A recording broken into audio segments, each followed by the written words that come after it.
Muy buenas noches, señoras, caballeros, bienvenidos al Gato al Agua. Pedro Sánchez está bien, Pedro Sánchez está fuerte, lo ha vuelto a decir. No lo ha dicho en una comparecencia pública, pero casi sí, porque se lo ha dicho a los periodistas que le acompañan como cortesanos de la pluma en este viaje andino al ritmo de El Cóndor pasa. Bueno, y ayer les está contando pues que está bien, que está fuerte, no sé, y yo me lo creo. Hoy hemos visto las cifras de paro, que el gobierno ha vendido, en fin, como la gran cosa.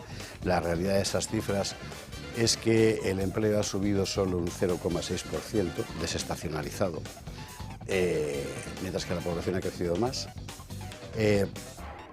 Pedro Sánchez, que está bien, tiene en el banquillo a su primer número 2, que es Ábalos, a su segundo número 2, que es Santos Cerdán, a su esposa, a su hermano, a su fiscal general. Pero Pedro Sánchez está bien y está fuerte.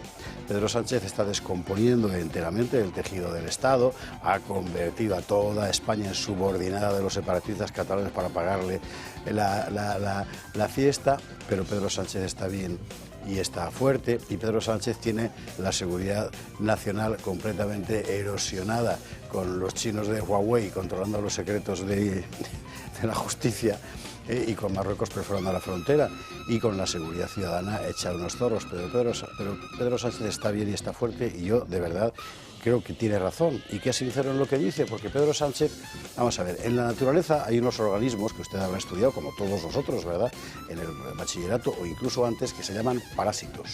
Son unos organismos que se adueñan, por así decir, de otro, y se dedican a alimentarse de él a medida que lo depauperan, pero no llegan a matarlo, porque claro, si se muere, se quedarían sin alimento. Bueno, Pedro Sánchez se ha convertido absolutamente en el parásito de España, y con él toda su corte de poder. Todo lo que esta gente está haciendo, y esto incluye también a Junts, a Esquerra, a Bildu, a Sumar, a todos ellos, lo que están haciendo desde que han llegado al poder fundamentalmente es parasitar España, la están vaciando, la están dejando en los huesos, nos están dejando en los huesos. Hoy salía Yolanda Díaz a contar en la radio, escandalizadísima, que había bajado a comprar fruta y que le había costado 30 euros y que esto no podía ser, porque hay familias españolas que no pueden gastarse 30 euros en fruta. Hay mucha gente que dice que es impostura, como casi todo en Yolanda. Yo creo que también en esto es sincera. No creo que Yolanda Díaz jamás haya comprado fruta, quizás salvo hoy. No creo que tenga la menor idea de cómo afecta la inflación a los españoles. No creo que tenga la menor idea de cómo sus medidas sobre los salarios y el exceso de carga que hay en los salarios que se pagan están haciendo que los españoles no percibamos el menor aumento de nuestro salario real desde hace 5 años, porque no para de subir todo alrededor. Pero Pedro Sánchez está bien y está fuerte, porque cuanto más flacos estemos nosotros, más gordo estará él. Librarse de este hombre, librarse de esta tropa, ya no es solo una cuestión de alternancia política, es una cuestión de salvación nacional.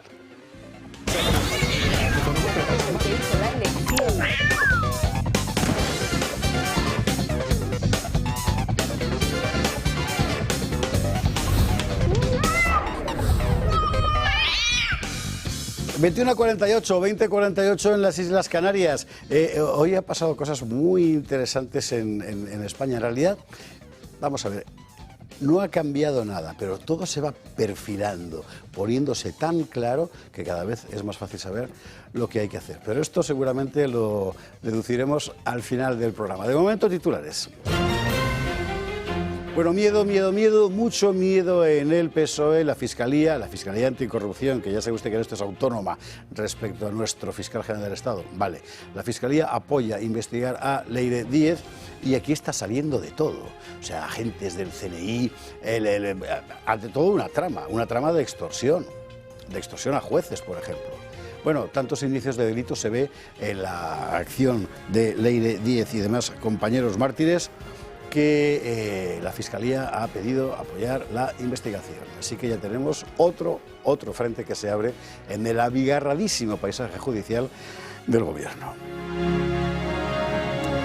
Yo esto no quiero dejar de contarlo porque pasan tantas cosas que se nos van acumulando y muchas quedan fuera. Pero lo del hermano de Chimo Puig es una vergüenza descomunal. O sea, este señor, que recuerde usted, sonó para encabezar el PSOE. Tiene un hermano que ha estado viviendo fundamentalmente de estafar a las cuentas públicas, además para hacer política literalmente antinacional, porque de lo que se trataba era de expandir el catalanismo en la Comunidad Valenciana. De hecho, lo que le pagaban era fundamentalmente el gobierno valenciano y el gobierno catalán. Y estafa, y estafa tras estafa. 4 años de cárcel pide la Fiscalía para el hermano de Ximo Puig. ¿Por qué? Lo vamos a contar. Han salido las cifras de empleo, de paro, como usted lo quiera mirar, y es interesante. El gobierno está contentísimo porque dice que nunca ha habido más gente trabajando. Es verdad, tampoco ha habido nunca tantos habitantes en España. El gobierno está contentísimo porque dice que nunca ha habido tanto empleo fijo. Es verdad, también es verdad que antes los fijos discontinuos no se llamaban fijos discontinuos, era trabajo temporal. Y sobre todo, cuando desestacionalizamos las cifras, es decir, le quitamos el aumento consuetudinario por la campaña de verano, vemos que esto es una porquería. O sea, España está condenada a malvivir de la hostelería. ¿De verdad este es el proyecto de país? ¿De verdad? Pues a lo mejor hay que echarle una pensada al asunto. La Audiencia de Granada aceptó una querella contra Juana Rivas por sustracción de menores. Quiero recordarle que en el paripé que ha montado esta mujer, no tanto esta mujer como la recua de brujas que la rodea, han dado un espectáculo absolutamente lamentable, que puedo adelantarlo ya, luego entraré en detalles, y además lo sé de una fuente absolutamente, en fin, incontrovertible. Han llegado hasta el punto de meterle por sorpresa al niño en el despacho de la juez. A traición, o sea, todo así. Es una auténtica locura lo que están haciendo con esta pobre mujer, que al final me da a mí la impresión de que es fundamentalmente víctima manipulada de un gabinete político-mediático, que esos son sus abogados, y luego, por supuesto, el niño del que nadie se acuerda. Bueno, vamos a contar lo último, vamos a debatir sobre este caso y vamos a contar esas cosas que han pasado el otro día en la Audiencia de Granada, con el Gobierno y con la Fiscalía General del Estado apoyando además la presión indefendible y además insoportable sobre los jueces locales. Bueno, y vamos a seguir hablando de inmigración, que es el gran tema, y vamos a hacer una pregunta que me parece que todo el mundo se está haciendo, ¿no? ¿El PP quiere menas o no quiere menas? Porque yo tengo que decir que todavía no me he aclarado, sinceramente. Hoy escuchábamos a la consejera de la Cosa de la Comunidad de Madrid, que se llama Ana Dávila, perdón, y de su discurso se deduce que ella querer sí que quiere, porque además los ayuda mucho, pero claro, vienen muy heridos, dice ella, por culpa del gobierno y de su política migratoria. Por tanto, cuando llegan todos con las mafias y drogados. Y es verdad. Y entonces eso, claro, eso ya no es lo que... Entonces, ¿quieres o no quieres menas? Vamos a ver, si sabes que vienen víctimas de mafias del tráfico humano y que vienen drogados, ¿no es mejor que estén en casa con sus padres y entonces decir que no los quieres? Y si dices que es que eres buenísima porque les ayudas a mejorar y a hacerse hombres aquí y tal, entonces di abiertamente que los quieres. Pero no los dejes aquí en esta tesitura porque no sabemos al final si vamos a tener 250.000 menas en Madrid o no. En fin.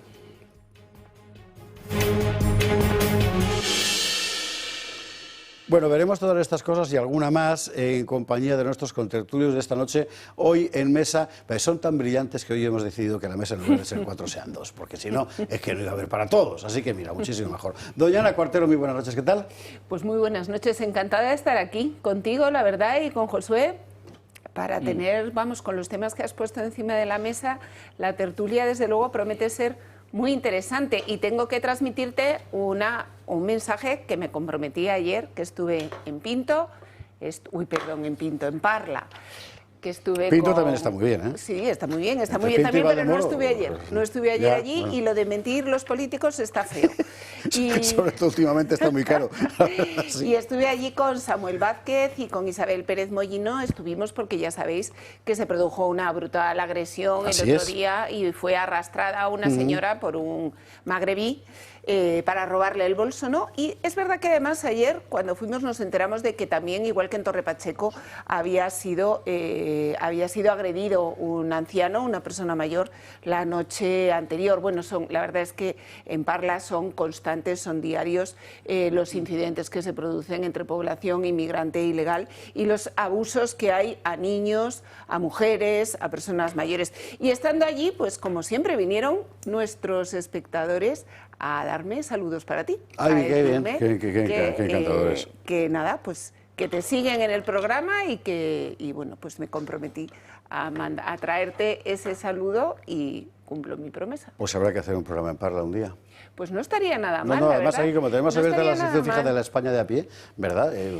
Parla además, ya sabes que efectivamente en Parla conviven más de 100 nacionalidades, o sea, si hay alguien en Madrid que sabe de inmigración ilegal y de inmigración y de integración, el famoso incidente, ¿no?, de permitir que las niñas vayan veladas es en Parla, es decir, y bueno, pues ya sabéis hoy que por fin el Partido Popular parece que efectivamente se retira, ¿no?, de dar esa educación marroquí y en cultura árabe como nosotros la habíamos pedido, pero claro, el Partido Popular siempre va con todo el retardo que tardan las encuestas en decirle que los españoles se han dado cuenta de que el que tiene razón es Vox. Pero bueno, a lo que íbamos. Pero está bien, ¿no? Porque antes iba con retardo respecto al PSOE, ahora va con retardo respecto a Vox. No, ya hemos ganado algo. Yo, desde luego, que no me quejaré nunca de que al final acaben sumándose a nuestros postulados, que acaben atendiendo, ¿no?, las alertas que les vamos mostrando un día tras otro, porque la realidad es que no ganamos nosotros, es que ganan los españoles y todos los políticos, todos los que nos dedicamos a la cosa pública,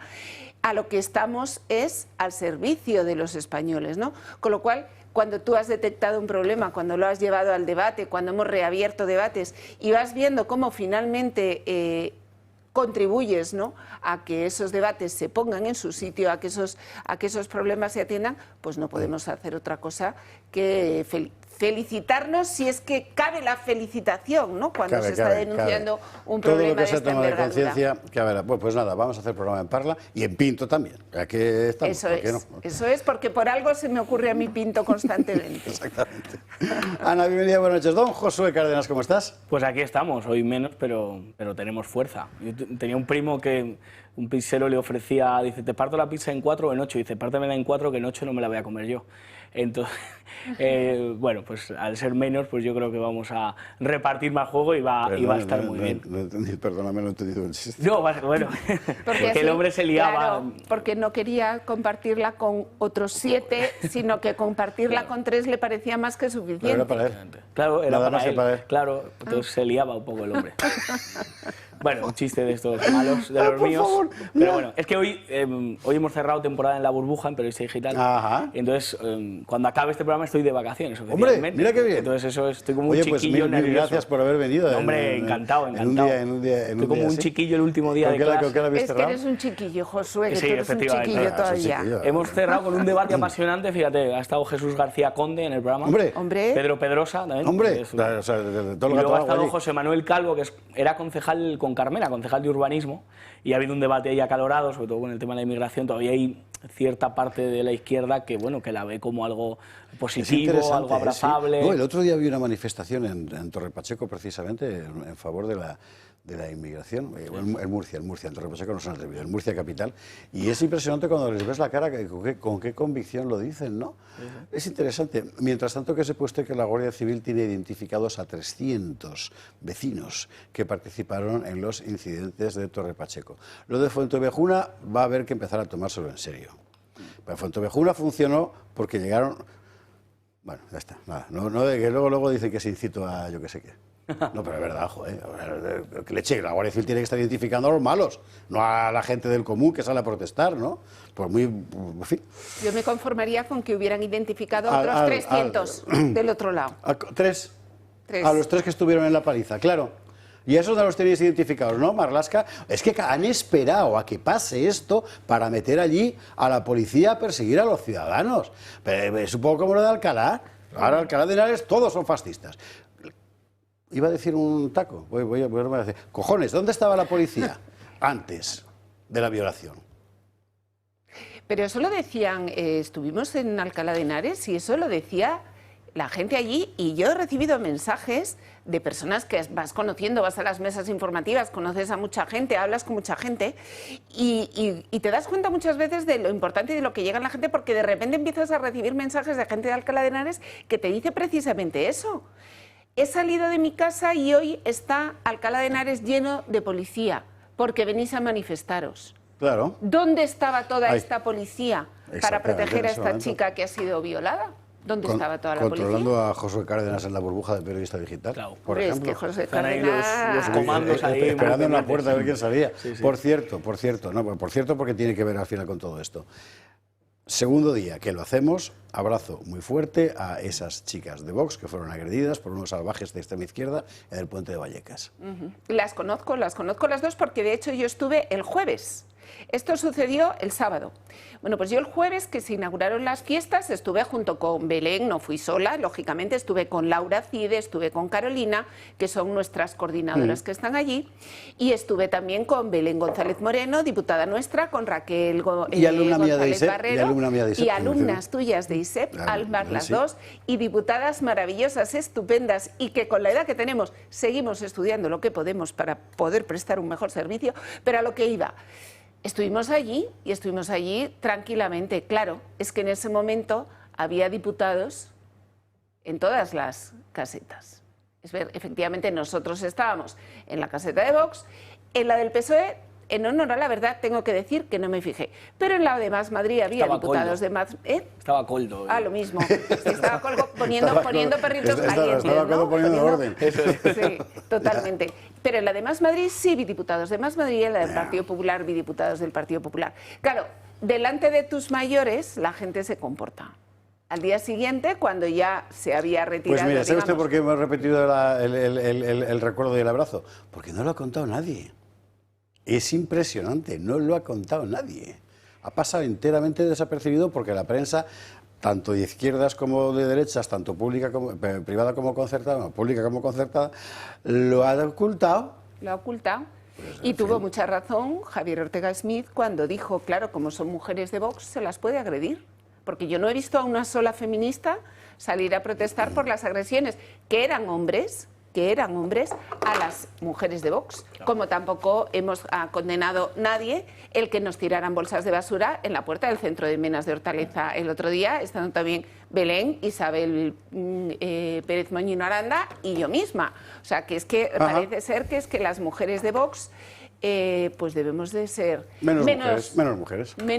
Oye, no, eso no se lo No, consigo. para sus, pues sí, porque ellos no ven a la mujer como una mujer, la ven como un elemento de carácter. Pues más femeninas político, muchas veces ¿no? sí que somos, claro. ¿eh? Sí, como una opinión o como Sí, un sentimiento. es un sector, igual que tienes el lumpenproletariado, no sé qué, las mujeres, ellos lo ven así.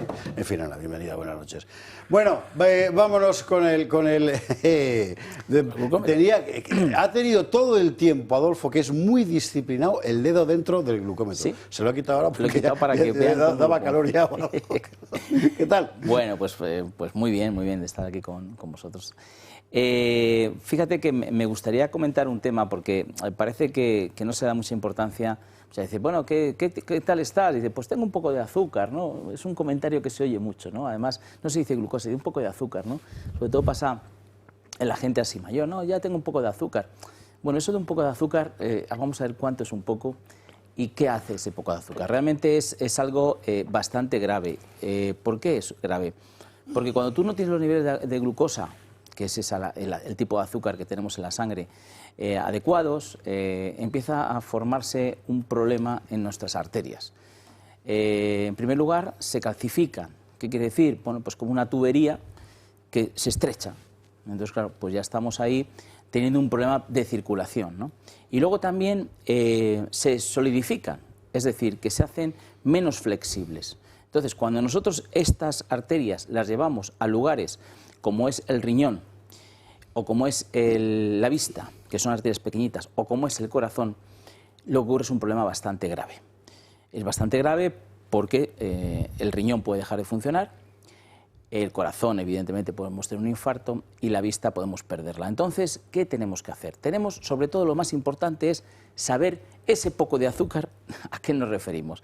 Es decir, ese poco de azúcar está controlado, sabe el médico la que tenemos, porque el médico te dice, oye, mírete por la mañana, ¿no? Y tú te das el pinchazo y dices, bueno, pues tenía 90. Bueno, ahora sí podemos hacerlo bien. Sí, podemos hacerlo bien y además sin ser invasivos, sin dolor, sin pinchazos, sin sangre, porque nos ponemos el glucómetro tranquilamente en casa, le damos un botoncito, tenemos una aplicación en el móvil, simplemente nos pasa la información a nuestra aplicación y vemos cuánta glucosa tenemos. nos vamos a hacer rápidamente con el azúcar, vamos a entenderlo perfectamente. Y esto va a hacer que, pues bueno, que en mi día a día, si me conviene darme un paseíto porque estoy un poquito alto, me voy a dar el paseíto, que me va a venir genial. O si me conviene no, en ese momento no tomar hidratos, como puede ser, no sé, el pan o el arroz, pues lo voy a evitar un poco, ¿no? Eso es lo que hace que esa educación en que controlemos nuestra glucosa va a hacer que consigamos que esos problemas de los que he hablado no existan. Así que de veras os invito a que tengamos tanto si tenemos un poco de azúcar como si no tenemos un poco de azúcar, porque no lo sabemos, un glucómetro, como tenemos un tensiómetro en casa, tengamos el glucómetro y protege tu vida. ¿Y qué hay que decir cuando se llama? Azúcar. ¡Azúcar! 900-730-101. Usted llame y pregúntelo absolutamente. Recuerdo una vez, ¿eh? Con que llame una vez es suficiente para que, si no se lo cogen, le devuelvan la llamada, porque si no, que yo se colapse, no hay forma. Y pregúntelo todo, incluido el precio y el descuento que tiene por ser espectador del Toro Televisión. Oye, para ser soberano de su propia salud, que son cosas importantes. Y este sábado tenemos... Pues mira, este sábado tenemos al doctor Alfonso Prada. Él es un médico traumatólogo que se ha especializado, está en el HM Montepríncipe y se ha especializado en mano. ¿En mano? En mano, cirugía de mano. Y es curioso, ¿por qué? Porque él haciendo urgencias se encontró con una persona que venía con la mano prácticamente destrozada, ¿no? Y dice, me encontré una situación que dije, yo me tengo que aprender bien esto de la mano porque es un problema, ¿no? Y así es como empezó la mano.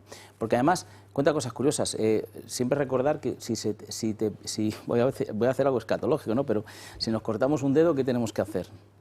Pues la gente dice, en hielo, ¿no? No es cierto, no va en hielo. En hielo, ninguno ponemos un dedo en hielo, se nos queda ahí pegado. Hay que meterlo... A mí es que no se me cortan con frecuencia. Bueno, pero si nos pasa hay que ponerlo en agua... Sí, ¿eh?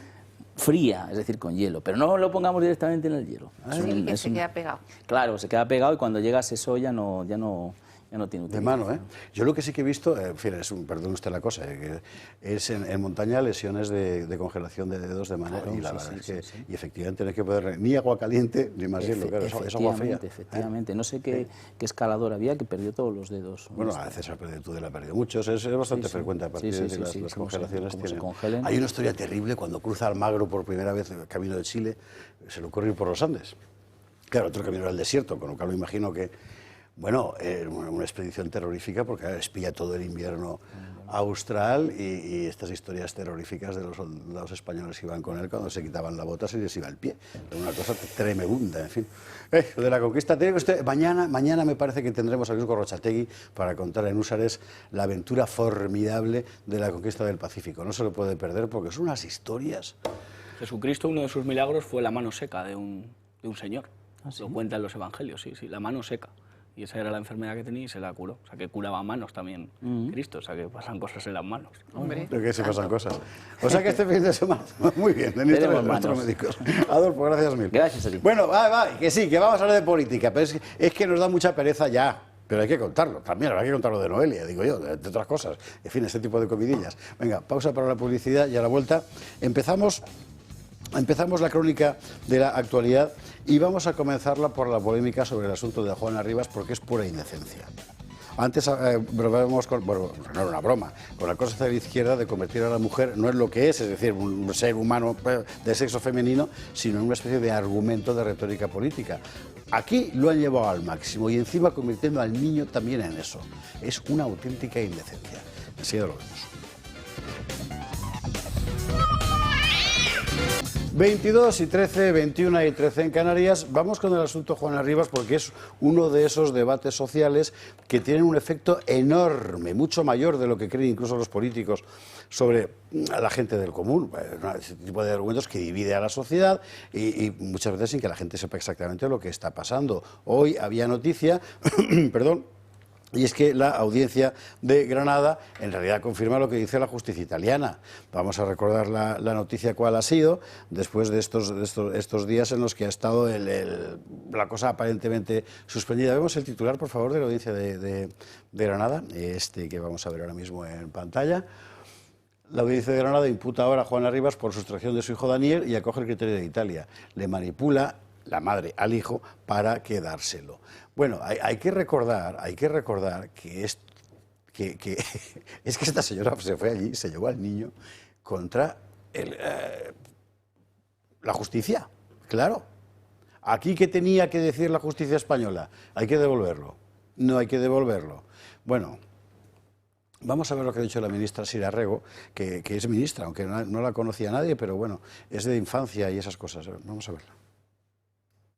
Decir que ayer tuvimos acceso a un informe de la psicóloga habilitada para acompañar a Daniel en el punto de encuentro familiar que hubo el martes pasado, un informe absolutamente demoledor, un informe durísimo, que bueno, pues que obviamente hemos puesto ya en conocimiento de la Fiscalía para que intervenga en su caso, porque lo que describe es una situación muy dura, muy difícil, con el niño muy tensionado. ¿Cómo no va a estar tensionado? Bueno, ahora le voy a contar lo que sé de buena tinta. Juana Rivas es el caballo de batalla de un grupo, de un gabinete supuestamente jurídico, en realidad más mediático que otra cosa, que trabaja fundamentalmente creando presión mediática, siempre con grupos de izquierda muy radical, sobre los jueces, fiscales, abogados, etc. Ese grupo, desde el principio, está utilizando a Juana Rivas como un instrumento para mantener vivo un debate público sobre esta cuestión, que fundamentalmente es mostrar una guerra entre mujer buena, hombre malo, pues, cosa que conocemos bien. Bueno, aquí han llegado al punto, y esto es muy preocupante, de que el gobierno se ha puesto a trabajar de parte de esta gente, haciendo cosas como, por ejemplo, llamar directamente desde la Fiscalía General del Estado a la Fiscalía de Granada, a la Audiencia de Granada, etcétera, para presionarla, para que tomen una decisión favorable a Juana Rivas, torciendo la ley. Han llegado hasta el punto de forzar a la audiencia a aceptar un encuentro de las partes personadas. Y en ese encuentro, la otra parte coger al niño y meterlo dentro del despacho. Para gran sorpresa allí de todo el mundo, de este niño, ¿quién es que hace aquí? Claro. Pues cuéntale, o sea, todo de locura. Maniobra suicida, por cierto, porque si algo le faltaba a las, porque son todas mujeres, de Granada, la audiencia, la fiscal, etcétera, para tomar una decisión, era precisamente esta maniobra torticera, absolutamente abusiva y manipuladora, con el niño por medio, ¿no? Es absolutamente vergonzoso. Sobre todo porque lo que estamos viendo es que, no digo Juana Rivas, que me parece que es una pobre mujer manipulada por esta gente, el coro de brujas que la rodea, lo último que le interesa es el niño. Bueno, ya es lo que tenía que contar yo. Pues así es, la verdad es que yo como madre me parece una situación terrorífica, sobre todo cuando piensas que ese niño, el que sigue siendo menor de edad, empezó a vivir toda esta historia con 3 años, es decir, ¿qué infancia ha tenido este niño? ¿Qué infancia ha vivido cuando a un niño se ponen públicamente, ¿no?, sus declaraciones, se habla de las llamadas a su madre, de las peticiones de socorro? O sea, lo tremendo es que nos pasamos el día escuchando a una izquierda radical hablando de que los menas, que son niños, que hay que protegerles, que hay que cuidarles, y sin embargo no tienen ese mismo miramiento cuando se trata de los hijos de Juana Rivas, y se les expone, ¿no?, públicamente, tanto al mayor, que ya es adulto, ¿no?, ya ha cumplido la mayoría de edad, sobre todo como a este pequeñín, que es que no deja de ser un crío de 12 años absolutamente manipulable, absolutamente el pobre presionable, ¿no?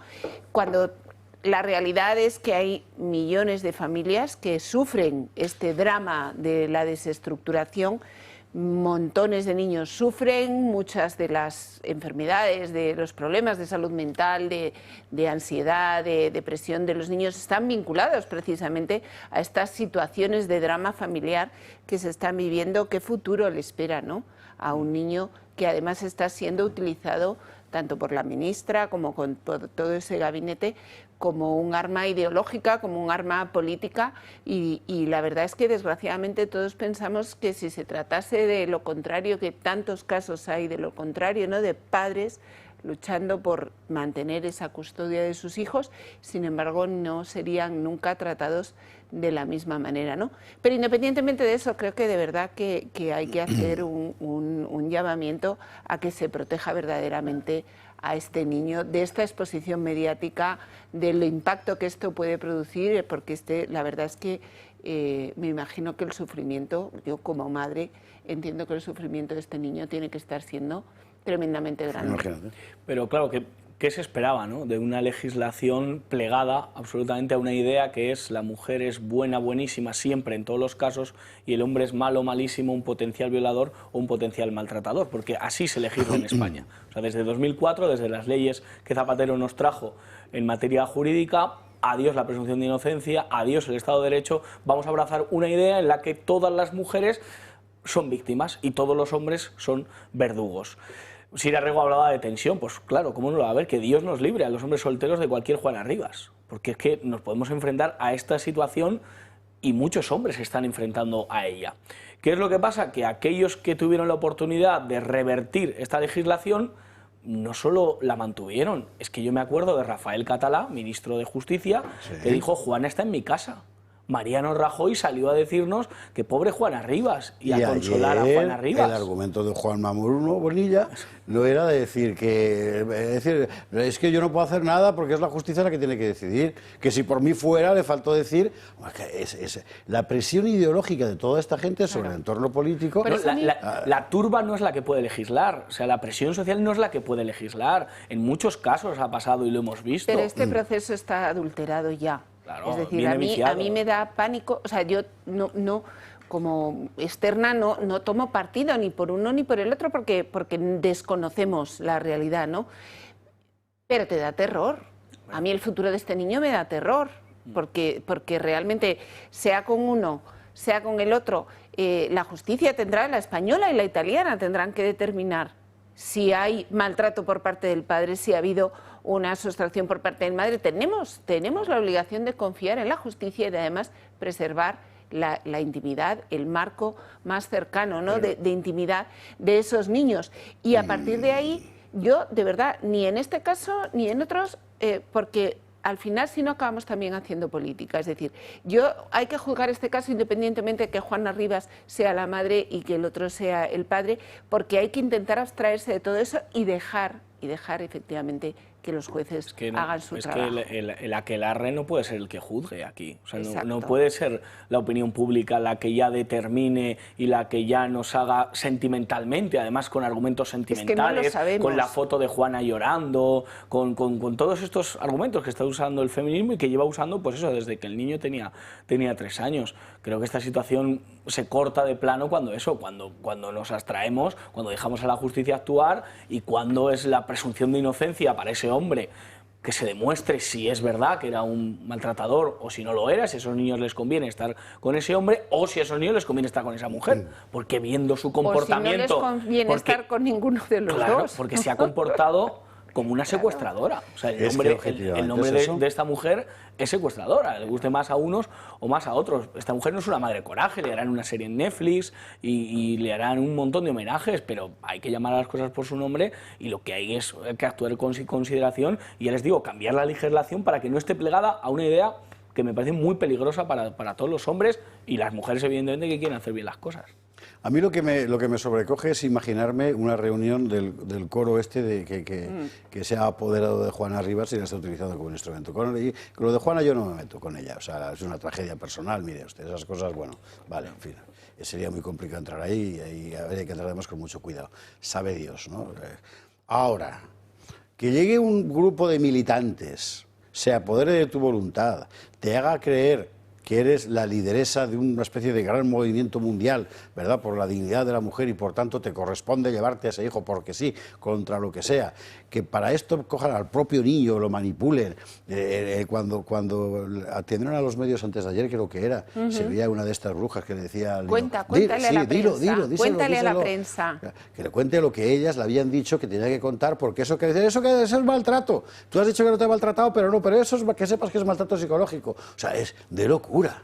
Efectivamente, si es que ese es el problema, que Dios nos libre de que nos conviertan en icono de algo, ¿no? Que es un poco lo que ha pasado con Juana Rivas, y estoy de acuerdo contigo, que incluso ella yo la considero víctima de este movimiento diabólico, ¿no? De intentar, efectivamente, como decías, Josué, que sea la opinión pública la que juzgue. Al final estamos como los romanos, ¿no? O sea, lo salvamos o lo mandamos a los leones, ¿no? Y aquí por eso tenemos que ser muy prudentes, y vuelvo a insistir, y sobre todo, aquí la justicia de verdad se debería ocupar de a este niño, intentar protegerle de este ambiente espantoso. Es muy complicado construir un proyecto familiar, una familia viendo esta situación. No hay familia perfecta, evidentemente. Ni hay separación perfecta, ni hay padres perfectos. Cada uno tenemos los nuestros, cada uno tenemos nuestros hijos y nadie somos perfectos. Por eso te decía que es que además parece que ya la solución está dada. Juana es la buena, él es el malo. Bueno, pues puede ser Juana la buena, él el malo, él el bueno, Juana la mala. Pueden ser malos los dos o pueden ser buenos los dos. Aquí lo que hay es una separación en un contexto en el que hay una internacional. Pero vamos a ver, ¿cuántas veces ha pasado esto con hombres que se han llevado a sus hijos a Marruecos? ¿Cuántas veces ha pasado eso? Exactamente. Bueno, sí. ¿Cuántas madres han Ahora lamentado? mismo hay una en Egipto, por cierto, concretamente. O sea, acordaros aquella película No sin mi hija, es que, vamos, la película, la novela y todo. O sea, esto no es una cosa que haya inventado Juana Rivas. Sabemos que las separaciones, cuando media dos países, cuando hay dos... si ya son complicadas de Sí, por pero las brujas estas no las hemos visto en el Cairo o en Rabat montando el pollo. ¿A que no? Claro. ¿A que no? A que esas no se atreven a decir, este señor ha raptado a sus hijas. Y se vuelve a vulnerar hijos. la inocencia de los niños. O sea, están obsesionados con que un niño con 12 años tenga que decidir si su padre es bueno o su padre es malo, si voy a ser mujer o voy a ser hombre. Porque no les importa el niño. Sí, claro. Están en la construcción de un relato. Me tienen que educar de esta manera o no. Dejar a los niños en paz y lo ideal es que vea a su padre y a su madre como dos personas que han intentado sacarle adelante, que ya no se quieren, pero que a el niño sí le quieren. Y vuelvo a decir una cosa, que este niño lleva sometida a esta presión desde los 3 años. Es muy difícil que un niño forme una forma de razonar sana sometido a semejantes presiones. Y no hay más que hablar con un psicólogo o con un psiquiatra infantil y saber lo que repercuten las separaciones de los padres, sobre todo cuando son traumáticas, en la salud mental de los hijos. Es carne de reality. O sea, de que le hagan cuando cumpla 18... Sira Rego también. Sira Rego, total. Sira Rego también. Bueno, yo no sé en el papel de la malvada. Yo ya veo el formato. Porque eso que ha dicho, o sea, le ha pedido el ministerio a una psicóloga, no sé qué, un informe que ella ha estudiado para esas decidir... Esas declaraciones son impresentables. ¿Pero para qué sirven los tribunales? Impresentables. Que además una ministra que ha tenido acceso, porque claro, habla ahí de los puntos de encuentro familiar, eso sí que habría que hacer un programa largo y tendido y traer a gente que cuente sus experiencias en los puntos de encuentro familiar, con las personas que están ahí en los puntos de encuentro familiar, porque de verdad que se nos pondría la carne de gallina, primero de las historias que se ven, y segundo, al igual que con todo el tema de la gestión de menas, de esa red paralela de ONGs y supuestas entidades sin ánimo de lucro que viven de la desgracia ajena. Viven de la desgracia ajena con los niños que vienen en pateras, viven de la desgracia ajena con los menas, viven de la desgracia ajena con los padres que tienen a los niños separados. Entonces, que esta señora haya accedido y cuente públicamente que le parece horroroso que el informe... Hombre, yo creo que lo mínimo que podría hacer es respetar la confidencialidad de un informe psicológico, que parece que es un informe pericial,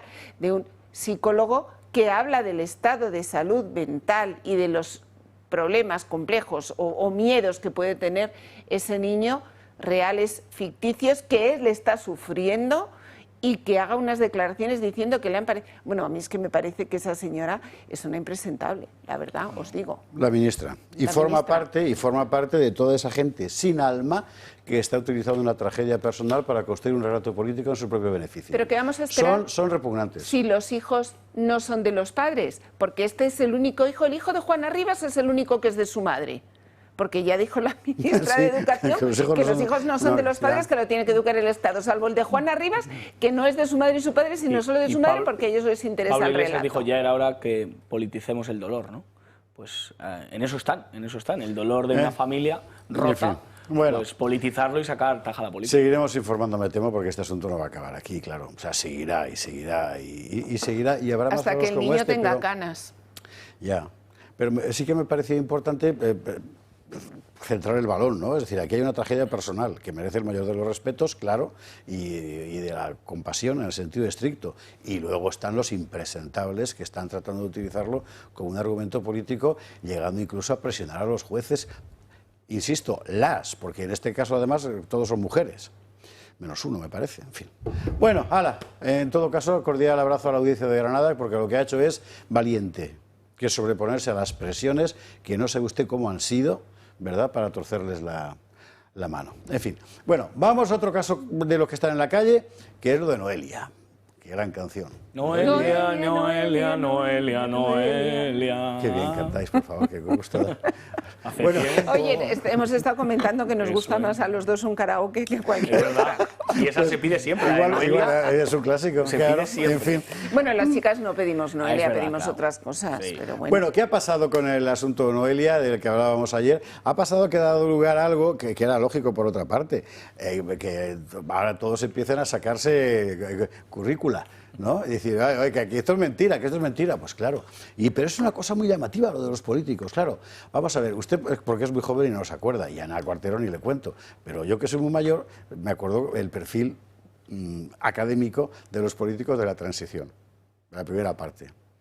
Y los leías y decías, bueno, en fin, pues sí, a lo mejor tienen esa cosa del opositor que se le va la olla de vez en cuando y eso, pero bueno, catedráticos de no sé qué, en fin, claro. Mira los currículos de ahora, joder, y es como comparar adiós con un catalán, que decía Luis Carandell, con perdón, no quiero molestar a nadie, él era catalán también. Bueno, claro, pero la que se ha liado, y luego la reacción del PP, claro. Hay muchísimo que comentar. Primero, además, hay una pregunta de fondo, yo lo suelto ya porque, además, Ana se dedica a esto, no profesionalmente, porque es una temporada, pero ¿por qué la gente que tiene una buena cualificación profesional en España trata de no meterse en política? Es en realidad lo que ha cambiado en 40 años, ¿eh? Haz como yo, decía Franco. No, eso, por cierto, dice Fernández de la Mora, que no lo dijo nunca, pero da igual, bueno, porque si no era verdad es que lo parecía, ¿no? Bueno, no, pero claro, o sea, hace 40 años un señor era pues, catedrático de teoría del Estado, Fraga, por ejemplo. Pues lo lógico es que fuera ministro, digo yo, que parecía parte del cursus honorum, ¿verdad?, que decían los romanos. Ahora un señor que tiene una vida profesional exitosa o tienes una enorme vocación, o si no te apartas todo lo que puedes porque es una picadora de carne. Bueno, ¿qué es lo que ha pasado hoy con el asunto de los currículos? Esto.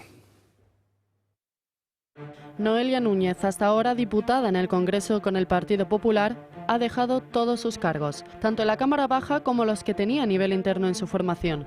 El motivo, la polémica que ha generado su currículum.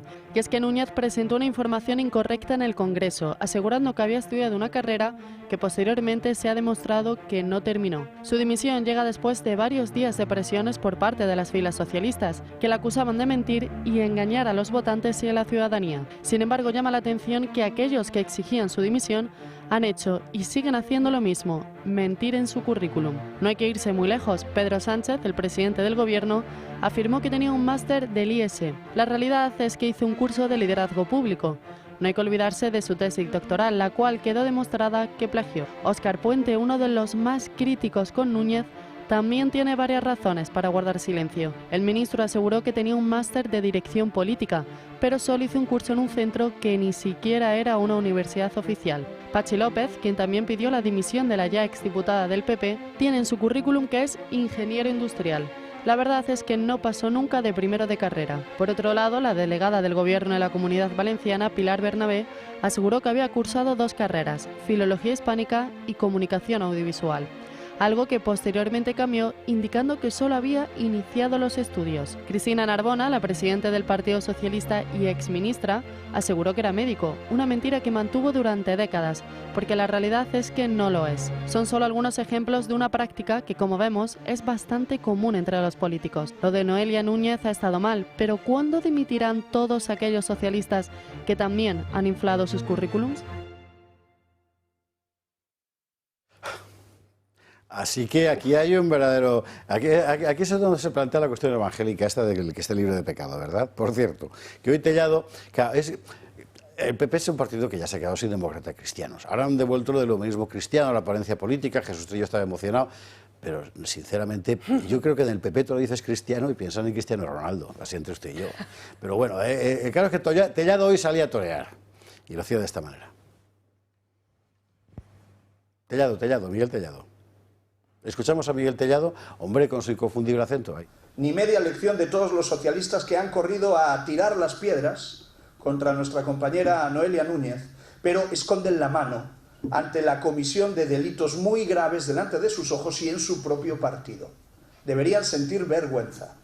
No somos iguales, no somos como ellos, y ayer lo ha dejado claro y lo ha demostrado perfectamente Noelia Núñez. Vamos a ver, simplemente, yo sé que a usted igual le parece esto muy pedante, pero estas cosas hay que decirlas, porque es que si no la gente al final termina hablando como hablan nuestros veinteañeros hoy, que no se les entiende nada, literal, en plan tal. Bueno, vamos a ver, lo de tirar la piedra, ¿no? El episodio se refiere a la lapidación de la adúltera en los evangelios, por eso contaba yo lo del que ya no queda. Juan capítulo 8, para ser más. Ahí estamos. Bueno, lo de tirar la piedra y esconder la mano no pertenece a ese episodio, claro, porque allí no escondía la mano nadie. Eso es un dicho popular español sobre el tipo, y además en prácticamente todos los idiomas europeos, que hasta donde yo sé, que es el que hace algo y luego se hace longuis, ¿verdad?, para disimular lo que ha hecho. Son dos cosas diferentes. En el caso de Noelia, o sea, vamos a ver, lo que Tellado dice, tú tiras la piedra y luego cuando hay otro aquí escondes la mano así. No, es que no es eso. Pero a mí es que lógicamente me rompe el cerebro. Joder, hombre, además, que no tiene nada que ver, que la han lapidado, es verdad, y la ha lapidado gente que en realidad debería tirarse la piedra a sí mismos. Eso sí, pero en fin. Bueno, ya, vale, venga, Noelia. Yo la verdad es que lo que me parece horroroso, aunque salga ahí Miguel Tellado a decir no somos iguales, me vais a perdonar, sois peores. Sois peores, porque es que Noelia... Vamos a ver, no hay un requisito de titulación académica para acceder ni al ayuntamiento ni a ser concejal en el Ayuntamiento de Fuenlabrada, ni a ser diputado de la Asamblea de Madrid como ha sido, ni a ser diputado del Congreso de los Diputados. No hay ningún requisito. Te votan, te meten con una lista y te votan. Pero es que el que ha confiado en Noelia para meterla en esas listas, en el Congreso, ponerla de portavoz adjunto en la Asamblea de Madrid, ponerla en el Congreso de los Diputados, estar justo en la fila de detrás y ponerla en esa dirección de Génova, es Feijóo. Feijóo no sabía cuál era la preparación de Noelia. ¿Acaso todo el equipo de comunicación y prensa que ha preparado con ella todas esas entrevistas que ahora están recorriendo las redes, realmente nadie había consultado su currículum cuando era Vox Populi? Porque esto Óscar Puente lo saca ayer, pero esto nos ha llegado a todos hace muchísimo tiempo. Entonces, ¿de verdad es que nadie en el Partido Popular sabía esto? ¿O es que les da igual? ¿O es que su negocio es coger a una chiquilla con 20 años, prometerle el oro y el moro, decirle que vas a entrar porque como que tienes 20 años cuando has empezado, vas a ser manipulable siempre? Y no se interesa tener una persona manipulable que solo pueda vivir dentro del partido y por lo tanto será la mano, la carita mona que se vea, pero sin embargo lo que haremos será manejarle los hilos por detrás. Y encima ahora, cuando se ensaña con ella el Partido Socialista, no sois iguales porque la dejáis caer sola. Perdonadme, no sois iguales, sois mucho peores, pero mucho peores, porque no he visto yo al Partido Socialista dejar así a uno de los suyos, porque ha tenido ministros sin titulación, pero es que ahora todos presumiendo de que Noelia se va sola, que hoy parecía que la iban a llamar de entrevistadora a un programa de televisión, pero claro, es que el PSOE es tan malo. No, perdona, pero si la estáis exponiendo vosotros mismos. ¿Pero a quién se le ocurre llevarla hoy de programa en programa? ¿Pero quién es el asesor que está aconsejando a esta chica? Es que según has hecho la pregunta, de repente he pensado, igual es alguien en Génova que lo que quiere es acabar con Isabel Díaz Ayuso. ¿Con Isabel Díaz Ayuso y le da la patada en las carnes de Noelia? Isabel Díaz Ayuso, la alumna también elegida por Goyache para ser como fue, cómo la invistieron, doctor honoris causa todavía no, pero les faltó 10 días de abrir la comisión Begoña. ¿Cómo era? Alumna predilecta. Alumna predilecta. Isabel Díaz Ayuso, era la que gestionaba la cuenta de Pecas. Sí, del perro de Esperanza Aguirre. Del perro de Esperanza Aguirre. Bueno, en fin. A lo mejor también le gustaba tanto estudiar. A ver si al PP le sale el tiro por la culata. Tellado no sé qué expresión utilizaría al referirse al tiro por la culata. Diría, no sé, a pegar tiros. Es verdad, había que pensar alguna que adecuada para Tellado. Hay que jugar con Tellado a... De estas disonantes y tal, sí. Y tal. Pero después hay... Porque, ¿qué ha querido el PP? Decir, somos ejemplares. Y enseguida, en cuanto vemos un caso, por mínimo que sea... A la más joven, que lo eso, guaca, a los leones. Vamos a ver. Hay dos ámbitos dentro de la política, Ana lo conoce mucho mejor que yo, que es, por un lado, el institucional, por un lado, el de comparecer, el del diputado, el que tiene que dar la cara. El tiro por la borda. El tiro por la borda. El tiro por la borda, ese sería lo que le saldría bien a Tellado. Pues el que tiene que dar la cara, pues tiene que saber hablar bien y expresarse bien y no decir lo que estaba diciendo Tellado, por ejemplo. Pero eso es lo que se refiere. Y eso Noelia Núñez lo hacía muy bien. O sea, tenía la capacidad de expresarse, llegar a las redes, la verdad que... Pero si era una chica que prometía un montón, tenía cualidades personales. Sí. Pero, Josué, a mí esto es lo que me llama la atención. O sea, tú veías a Noelia y era una chica con cualidades políticas innatas, me parecía a mí. O sea, ¿qué necesidad de meter en un currículum un título que no tienes? Y luego tienes, ¿no? Obsesiones del PP, obsesiones del PP por quedar bien. Claro, luego tienes a los gestores, que ahí sí que, como ciudadano, quiero que me gobierne una persona que sepa de la materia, que muchas veces... No María Jesús Montero. No María Jesús Montero, o Koldo en Adif, o Jessica en Ineco, pues está. Entonces, hay que diferenciar estas dos cosas. La cuestión es, a lo mejor, no lo sé, habría que preguntárselo al señor Feijóo. ¿Noelia Núñez le mintió? Todos estos ascensos que usted ha hecho a dedo absolutamente, porque en los partidos se crece don Ángel sí señor, y el que cae bien pues va subiendo. ¿Mintió Noelia Núñez y fue contando que era licenciada? ¿Tú crees que la conversación fue qué títulos tienes? Pero si yo creo que, no sé, en los partidos... No conozco los partidos internamente, pero... Promociones por sí que hay reuniones... ¿no? Con el tema de Pablo Casado y toda esta época, y Cifuentes con su máster y todo eso, en el Partido Popular les entró la titulitis. Ya. Porque tenemos que ser distintos, porque nos vendemos como un equipo de profesionales, porque nosotros somos los que sabemos gestionar, y entonces les entró la titulitis. Entonces, oye, que yo tengo mis... Bueno, por cierto, el programa este de desarrollo directivo de Pedro Sánchez, ese lo he hecho yo también, y no es solo Pedro Sánchez el que luego lo mete como un máster, o sea, así de gente ha pasado por el IES a hacer un programa que está fenomenal, os lo digo que está fenomenal, yo disfruté muchísimo haciendo...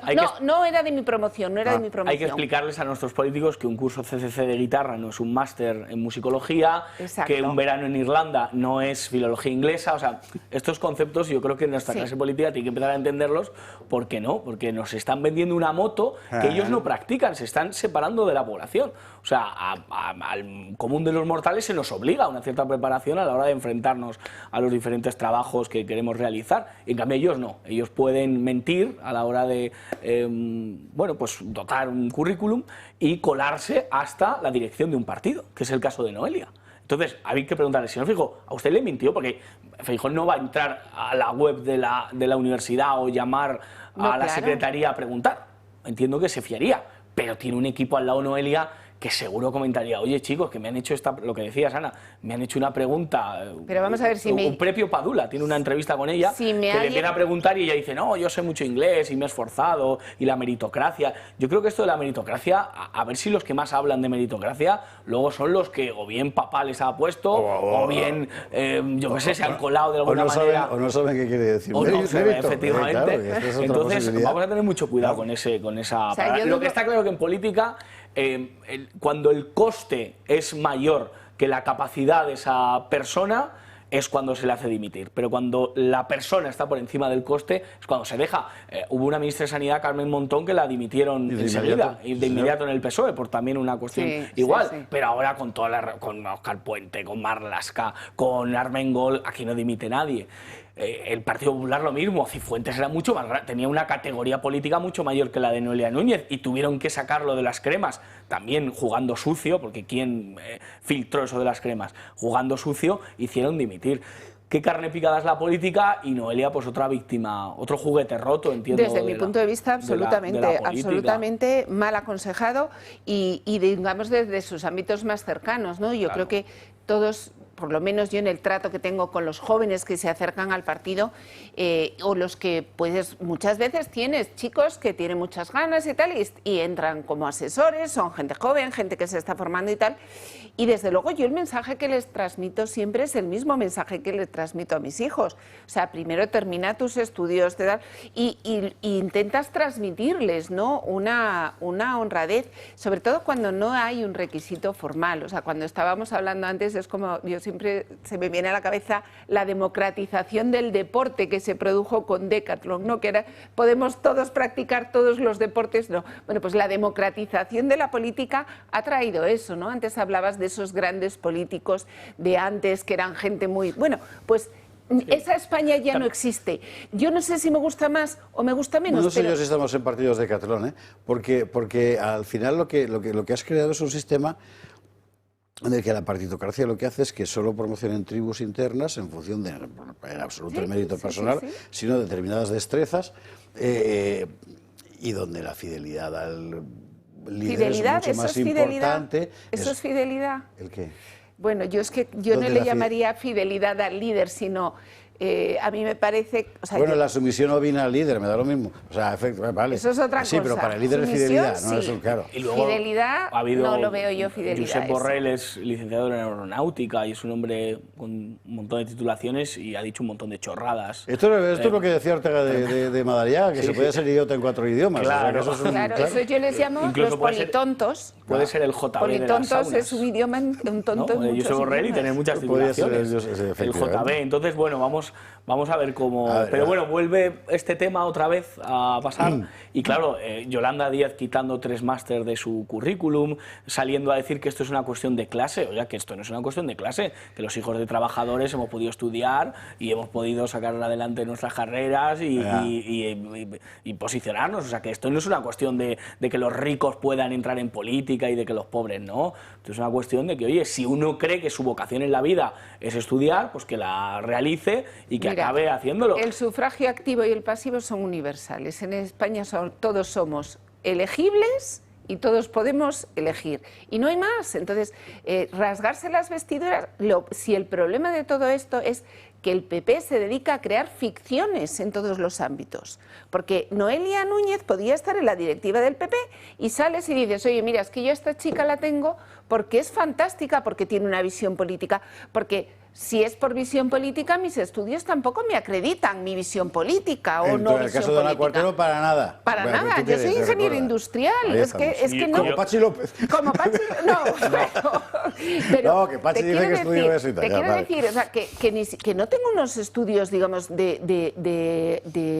orientados a la política, pero... Efectivamente, puedo desempeñar, mejor o peor, a gustos habrá colores, una actividad política. Un minuto, José, y nos vamos a la pública, que se me ha pedido la hora, literalmente. No, los periodistas no sé en qué estamos acreditados a hablar de qué, porque como nuestra carrera es una cosa, yo me acuerdo que era una amalgama de un montón de cosas. Sí. Teníamos asignatura de sociología, de historia, de psicología, de economía, y no sabemos de nada de todo eso, ¿no? Pero lo que le pido a la gente que nos vea, primero, es que le pida coherencia a nuestros políticos, es decir, que si uno, pues por lo que sea, se decidió salir de la facultad y decidió no estudiar, que lo diga, y que lo cuente y se presenta a unas elecciones diciendo eso, y el que se le ocurre y se saque sus carreras y tal, pues oye... Pues y el que la meta en la dirección del partido, sabiendo lo que sabe, luego que apenque. Claro. Y que salga a ponerse delante de las cámaras. Señores, porque la tenía en su equipo directo. A la publicidad. Alguien definió la carrera de periodismo como un océano de conocimientos de 1 centímetro de profundidad. Eso es. ¿Verdad? Pues es un poco así. Bueno, Publi, venga, Publi, y a la vuelta vamos a hablar de las cifras de empleo y de paro. Usted sabe que aquí, además por iniciativa de Enrique Calvet, desde hace años venimos enfocándolo desde un punto de vista concreto. No la oscilación, sino el tipo de economía que están dibujando esas cifras.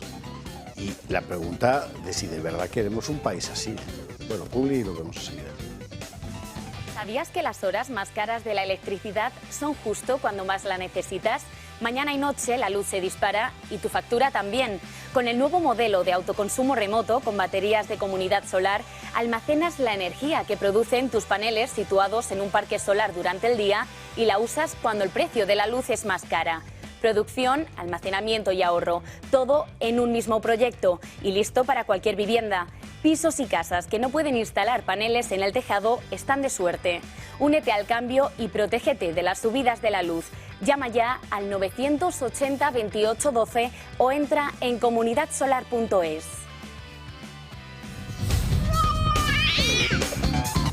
Bueno, 22.54, 21.54 en Canarias. Enseguida abrimos página de corrupción, que remedio, claro, es lo que hay. Pero hay que hablar de economía y de los datos del paro, donde también hay, por cierto, una cierta corrupción, la forma de presentar deliberadamente unos datos que no son verdad. Enseñarlos como lo que no son. E incluso cuando se hace con el carácter barrio sésamo de Yolanda Díaz hoy, así. Es un nuevo récord, 22.268.700 personas ocupadas en nuestro país. ¿Sabéis qué implica esto? Que hay más personas que nunca en España trabajando, que los objetivos de nuestras políticas se están cumpliendo, que son reducir la desigualdad, garantizar empleos de calidad, acabando con la temporalidad. Además, la población activa ha crecido en 267.000 personas este trimestre. Nos situamos ya en 24.821.800 personas. Y también celebramos otro récord, el de las mujeres ocupadas. Cerca, lejos, arriba, abajo, yo que de verdad, en fin. Sí, bueno, habla para su público, total. ¿Sabe usted cuál es el problema de estos datos? Primero, hay más gente trabajando porque hay más población, claro. Entonces, evidentemente, siempre habrá récord de ese tipo. Dos, todo el mundo sabe, y ella también, y a mí esto es lo que me escandaliza, ¿verdad?, que buena parte de los que cotizan son, primero, gente que cotiza por diferentes empresas y además pocas horas.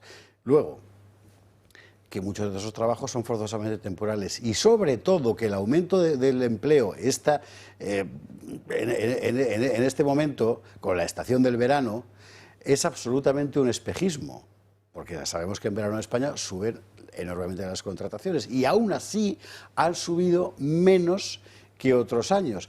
Y si quitamos ese aumento que se produce todos los años para luego volver a bajar cuando acaba la temporada, resulta que el aumento real del empleo en España está en un 0,6%. Bueno, han sacado los datos, creo que ha sido Rotellar en Libre Mercado y se los hemos robado tal cual, nos hemos robado porque le citamos. Esto es la tasa de variación de la ocupación si la desestacionalizamos, es decir, si le quitamos el efecto contratación del verano.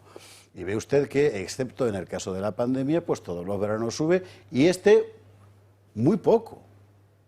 Muy poco. ¿Eso qué quiere decir? Pues eso quiere decir que fuera de los empleos para el turismo, no crece prácticamente nada la economía, o sea, el empleo. Dos, tenemos también los datos, también de Rotellar en Libre Mercado, que los vamos a ver en el siguiente gráfico, por favor, que es la tasa de variación del paro, ya no de la ocupación.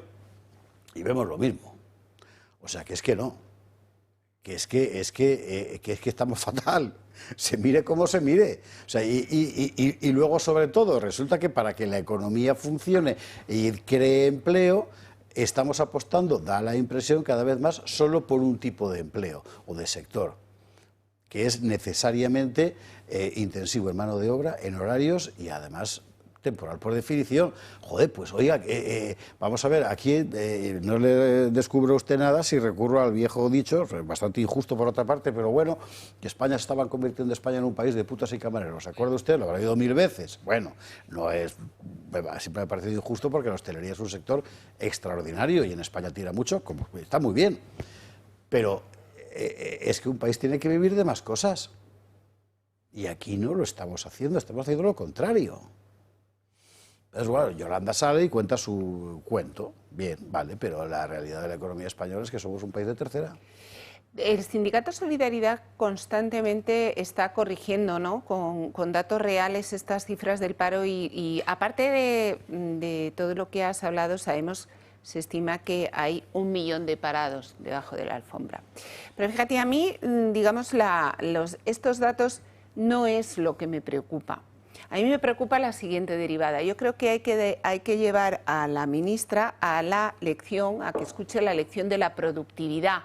Vamos a ver si explicándoselo, que me perdonen nuestros oyentes porque estoy segura de que saben perfectamente cuál es el problema de la pérdida de productividad de la economía española. Mira, si yo tengo que alicatar la pared de un cuarto de baño y normalmente con un operario que está formado, que tiene la formación adecuada, que tiene los materiales adecuados, tardo 1 hora, gano un determinado valor, ¿no? Produzco para la economía. Claro, cuando estamos trayendo personal sin formación y lo estamos metiendo, pues en vez de un operario necesitamos 2. Es decir, necesitamos 2 veces las horas trabajadas para que la economía produzca el mismo valor. Ese es el principal problema de la economía española. La economía española no gana en productividad. Las economías que han conseguido reducciones de jornada, que eso es lo que pretende nuestra ministra, lo han hecho por la vía de ganar más valor por cada hora trabajada. Es decir, si yo consigo formar tanto y darle tan buenos materiales y tan buenas herramientas a ese albañil para que en una mañana alicate 2 cuartos de baño, estoy duplicando la productividad. Se trata de eso. En las obras públicas, el otro día hablaba con un tío mío, ingeniero de caminos, en el norte de Europa hay muy pocos operarios, ya van con su BIM cargado en su tablet y hay un jefe de obra controlando cómo están funcionando, cómo están desarrollando la obra, un montón de máquinas muy mecanizada, muy industrializada. ¿Qué significa eso? Que 1 hora de trabajo de esa persona con esos medios produce muchísima riqueza. Pues como tú has dicho, el problema que tenemos en España es que pretendemos que la economía esté en manos de tareas de baja productividad en sí mismas. Es decir, todo lo que es intensivo en mano de obra genera productividades bajas. Si además a eso lo sumamos con una precarización del empleo que viene de la mano de que pretendemos que sea la inmigración ilegal, inmigración sin formar, la que, pues todos esos puestos en la agricultura, en la construcción, pues al final lo que tenemos es la receta de la gran economía improductiva. Bueno, pues si a eso le sumamos el absentismo laboral, la tasa de absentismo laboral. A eso le sumamos las horas perdidas por las bajas que ahora mismo las mutuas de riesgo laborales serían capaces de reducir los tiempos de las bajas de 3 meses a 1 mes en la mayoría de los casos, pues al final lo que vemos es que afrontamos ese problema de la productividad de nuestra economía, de nuestros trabajadores, o desde luego España no tiene futuro. ¿Es una buena noticia que trabajen tantas personas? Sí, pero ¿para qué? No. Tenemos que preguntárnoslo. Hombre, para mí es una buena noticia que la gente trabaje, ¿no?, y consiga empleo. Pero la alternativa sería peor. Claro. Vale. Ahora bien, está habiendo en España una gran tasa de trabajadores pobres. Claro, trabajadores es que es la cuestión, que el empleo no les da. En los famosos vídeos que hemos visto y en Periodista Digital hemos hecho reportajes en el aeropuerto donde duermen cientos de personas, hay gente con el mono de trabajo. Que les echan hoy, por cierto. Hay gente con el mono de trabajo. En los comedores sociales hay gente que va de su trabajo y se va a comer a los comedores sociales. Este es el drama, que la ministra, yo le aconsejo a su equipo, a su gabinete, que la próxima vez hable con los lunis y salgan los lunis o los teleñecos y den el mensaje del de Teletubbies, sí, efectivamente, la Lapo, y que den ese mensaje, ¿no?, para que todos estemos más contentos y más happy, como diría ella. Pero esta es la realidad. ¿Trabajar para qué? Los sueldos cada vez van para menos. Es que la vida está muy complicada. Sobre esto, por cierto, también ha hablado Yolanda Díaz hoy, porque Yolanda Díaz hoy ha descubierto lo cara que está la fruta. Mire usted por dónde. Debe de ser verdad, porque si no, debe de ser verdad porque si no, no habría salido a decir esta sandez. Pero Raquel, recuérdame cuánto le ha costado hoy la fruta a Yolanda Díaz. Anda. Yo he hecho la compra hace 2 días y efectivamente comprar fruta no en este país, y le digo francamente, es decir, he comprado fruta, bueno, y me ha costado pues prácticamente 30 euros. Quiero decir que hay muchas familias que no pueden hacer esto. Que lleváis gobernando 7 años. Pero no ha comprado fruta hasta ahora, se la compran otros. O sea, pero yo flipo con esta gente, de verdad. Además seguro que es sincera. Sí, seguro. Vamos a ver, si tú en un salario, 2.000 euros, le metes tantas cargas e impuestos que al final el trabajador percibe 950 y estamos más o menos ahí, ¿qué quiere? Pues lo que dice Josué al final, es que eres un trabajador pobre, es que tener un sueldo no te garantiza nada, es que a la generación anterior, esto es un drama que lo vive sobre todo la gente de la edad de Josué, claro, lógicamente. ¿Tú cuántos años tienes? Yo 26. Bueno, es que tienes la edad de mi hijo mayor, prácticamente, claro. O sea, es que la generación anterior con un sueldo podíamos, en fin, tener una hipoteca, yo qué sé, ahora es imposible. Y es imposible porque esos sueldos son mentira. Es decir, lo que percibe el trabajador, reacción típica de la progredumbre, además lo lees en las redes sociales. Claro, porque los empresarios se quedan o no sé qué. Nada ¿Pero de eso. qué haces? O sea, te suben el salario mínimo, te suben las cotizaciones, no sé qué, tu margen de beneficio baja. ¿Qué quieres que haga? Garamendi, que dice muchas tonterías todo el tiempo, dijo sin embargo una cosa hace poco que tenía bastante sentido. Lo que pasa es que la dijo mal, porque es que Garamendi, pero bueno, que era la propuesta esta de que el trabajador cuando percibe su nómina sepa qué es lo que le deducen y cuál es su sueldo real. Y tiene todo el sentido del mundo, porque la gente tiene que tomar conciencia de que tenemos una situación de fiscalidad sobre el trabajo insostenible, sobre todo cuando tenemos una economía que vive necesariamente de lo que estábamos hablando, de sectores poco productivos. Habéis puesto el acento en la cuestión individual, que evidentemente es muy importante, claro. Yo lo pondría en la cuestión nacional. O sea, un país sometido solo al sector servicios no va a despegar jamás, porque no tiene potencia. No. Porque es un país de segunda, porque es un país condenado a vivir de que a la gente le sobre el dinero, de que al otro le sobre el dinero. Entonces estamos perdidos y nos han convertido en esto. Y cada vez a menos gente le sobra dinero. Ya. O sea que no, le sobran a los ingleses y a los alemanes y a los franceses cuando les sobra. Pero no pero ser la bandeja, o sea, yo le tengo un cariño, ¿no? De las personas que más felices me han hecho son los camareros, seguramente, ¿no? Porque en torno a una mesa de un bar pues me lo he pasado muy bien. Pero claro, ningún camarero, o sea, el consejo que le da un camarero a su hijo es estudia, fórmate para no estar clavado en un bar, que diría pues Maná, mira, ¿no? Entonces, yo te voy a decir que he tenido gente trabajando con nosotros antes de incorporarme a la política, he tenido gente trabajando con muchas carreras, de verdad, terminadas, con muchos máster, ingenieros, con máster en medio ambiente, todas estas cosas, ganando 1.000 y pico de euros y sin poder independizarse. Bueno, claro. Es decir, el mensaje además que estamos dando ahora mismo a los jóvenes es que, tú decías, antes te llegaba con un sueldo, claro, ahora se acusa mucho a los jóvenes, a los de tu edad, de no querer comprometerse, de no estar... es que, no, claro, es que cuando nosotros terminamos la carrera, trabajar mucho era sinónimo de poder ahorrar para la entrada de esa casa. Es decir, si tú trabajabas mucho, podías pelear un bono, podías pelear una subida de sueldo, podías pelear... Eso se ha acabado. Ahora lo que pretenden muchas empresas, o lo que se pretende, es... Se persigue a las empresas porque no son capaces de dar esa trayectoria a los jóvenes. Con lo cual, el joven, ¿qué es lo que percibe? Decía, oye, es que nos compramos, decía hace poco, leí en una entrevista, nos compramos un móvil porque no nos podemos comprar un piso.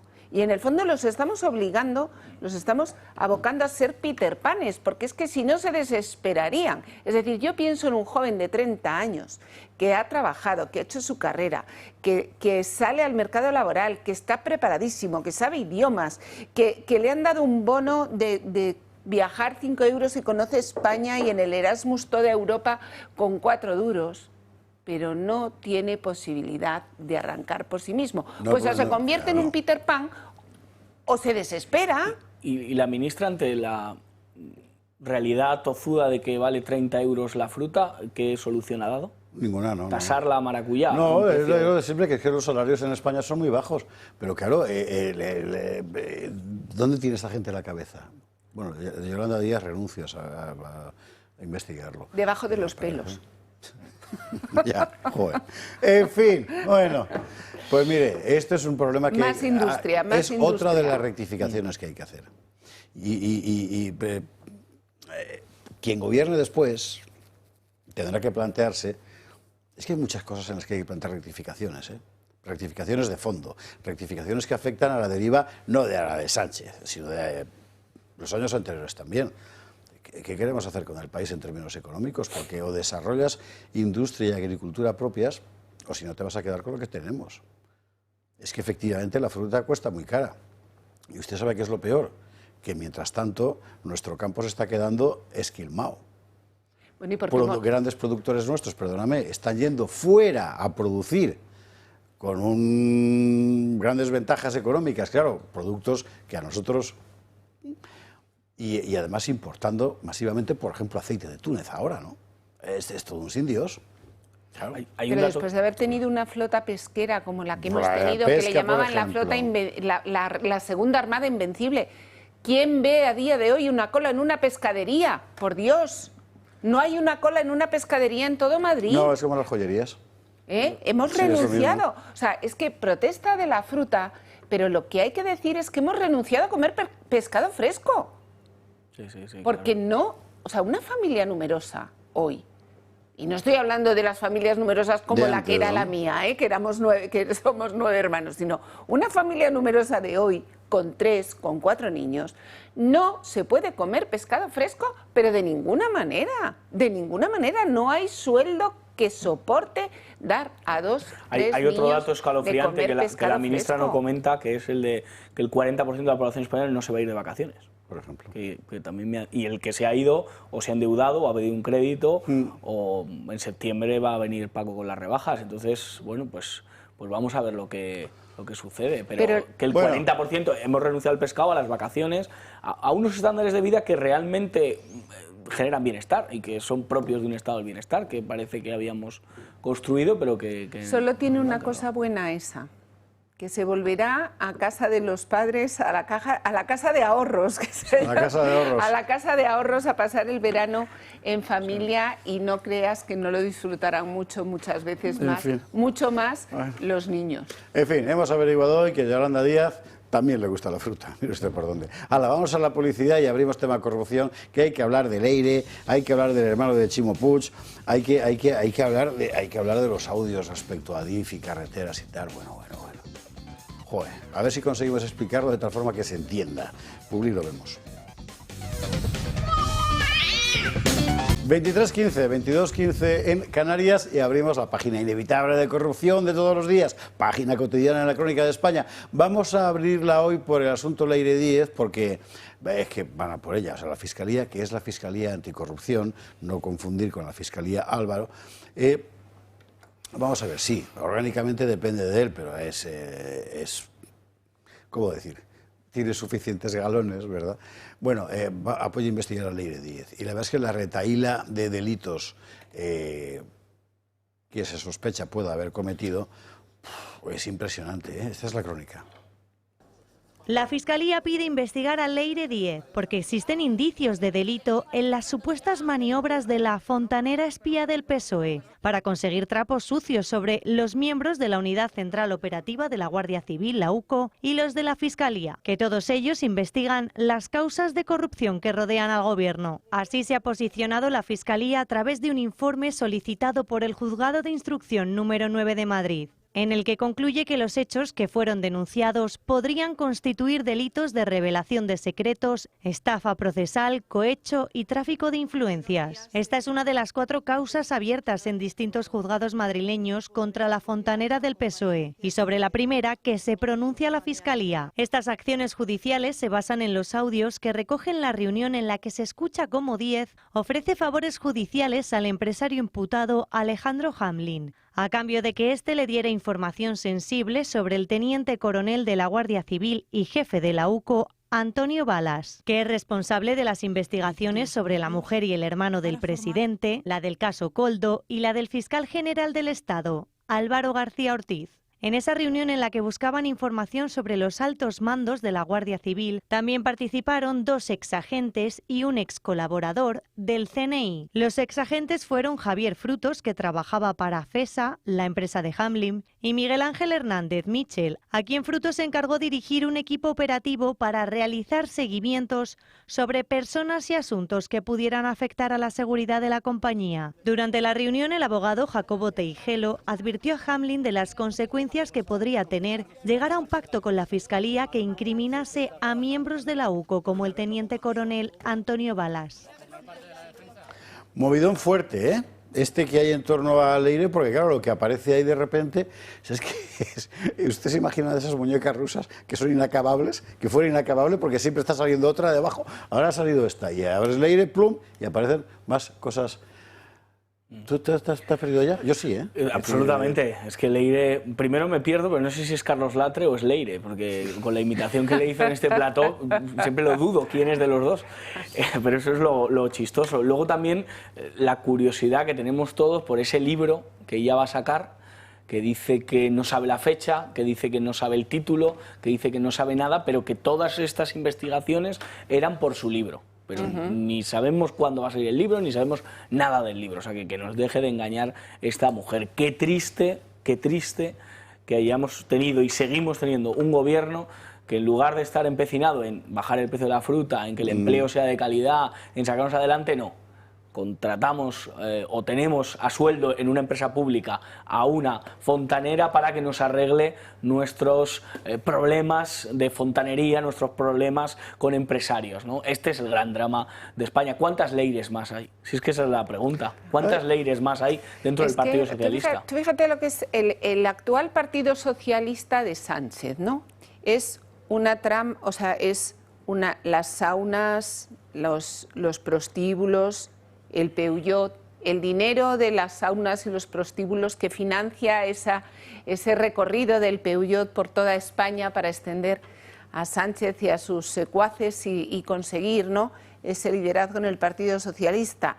Digamos, esto podría ser la primera generación, ¿no?, de corrupción al margen de la política, pero que en el fondo es una corrupción moral absoluta, ¿no? Y que hemos hablado tanto también en este programa, ¿no?, esa utilización de las saunas, esas grabaciones para tener determinadas personas, determinada influencia en el poder, para poder extorsionar a los que allí entraban. Te hemos grabado con no sé quién, sabemos que estás con no sé cuántos, podemos filtrar esto, ¿no? Es que empieza ahí ya está Begoña, su padre, ahí está Pedro Sánchez, y de ahí sale el Peugeot hacia el resto de España, ¿no? Después todos estos que están en el Peugeot, está Koldo, está Ábalos, está Santos Cerdán, que si el que era el malo era Santos Cerdán, que utilizó a Ábalos y le metió a Koldo. Y esto ya es, digamos, la corrupción entrada en las instituciones, ¿no? Pero es que luego está el caso Fontanera, que ya es el remate, que es como el contraespionaje, ¿no? O sea, es el agente que se infiltra para intentar torpedear las investigaciones sobre esa corrupción que ellos mismos han producido. O sea, de verdad que es salvaje, ¿eh? O sea, y todo esto alrededor del que es hoy presidente de gobierno y sigue siendo presidente de gobierno, ¿no? Entonces, yo, fíjate, justo es que me has quitado la palabra de boca. ¿Cuántas Leires 10 hay ahora mismo en Ferraz, ¿no? De momento, por situarla dentro del mapa, hasta donde sabemos, y en principio, porque cualquier cosa puede pasar, pero hasta por lo que sabemos, y hasta el momento, la posición de Leire 10 es la creación de un grupo específico en el entorno de Santos Cerdán para presionar a jueces, periodistas, etcétera, y tratar de contrarrestar así la ofensiva judicial contra el mundo begoñil y por los delitos varios del Partido Socialista. Claro, o sea, la diferencia con la mafia está sencillamente en el sentido del honor que ha caracterizado siempre a la noble institución italiana. Por lo demás, en fin, y la nombran directora de Filatelia. ¿Sabe usted quién es el guardián de los sellos en Francia? Es el nombre del Ministerio de Justicia, el custodio de los sellos. Pues ahí está, el custodio de los sellos, Leire 10. Ya te digo. Y estuvo custodiando nuestros votos, que eso es lo peor. Eso también. O sea, es que yo eso no me fío. decía ella, en fin. O sea, cualquiera se fía. Yo no me fío. Con una Leire manejándolo el voto por correo, yo no me... En fin, bueno, esto es una parte de la actualidad de hoy. La otra parte, lo que va apareciendo en los audios de Koldo, que a todo el mundo...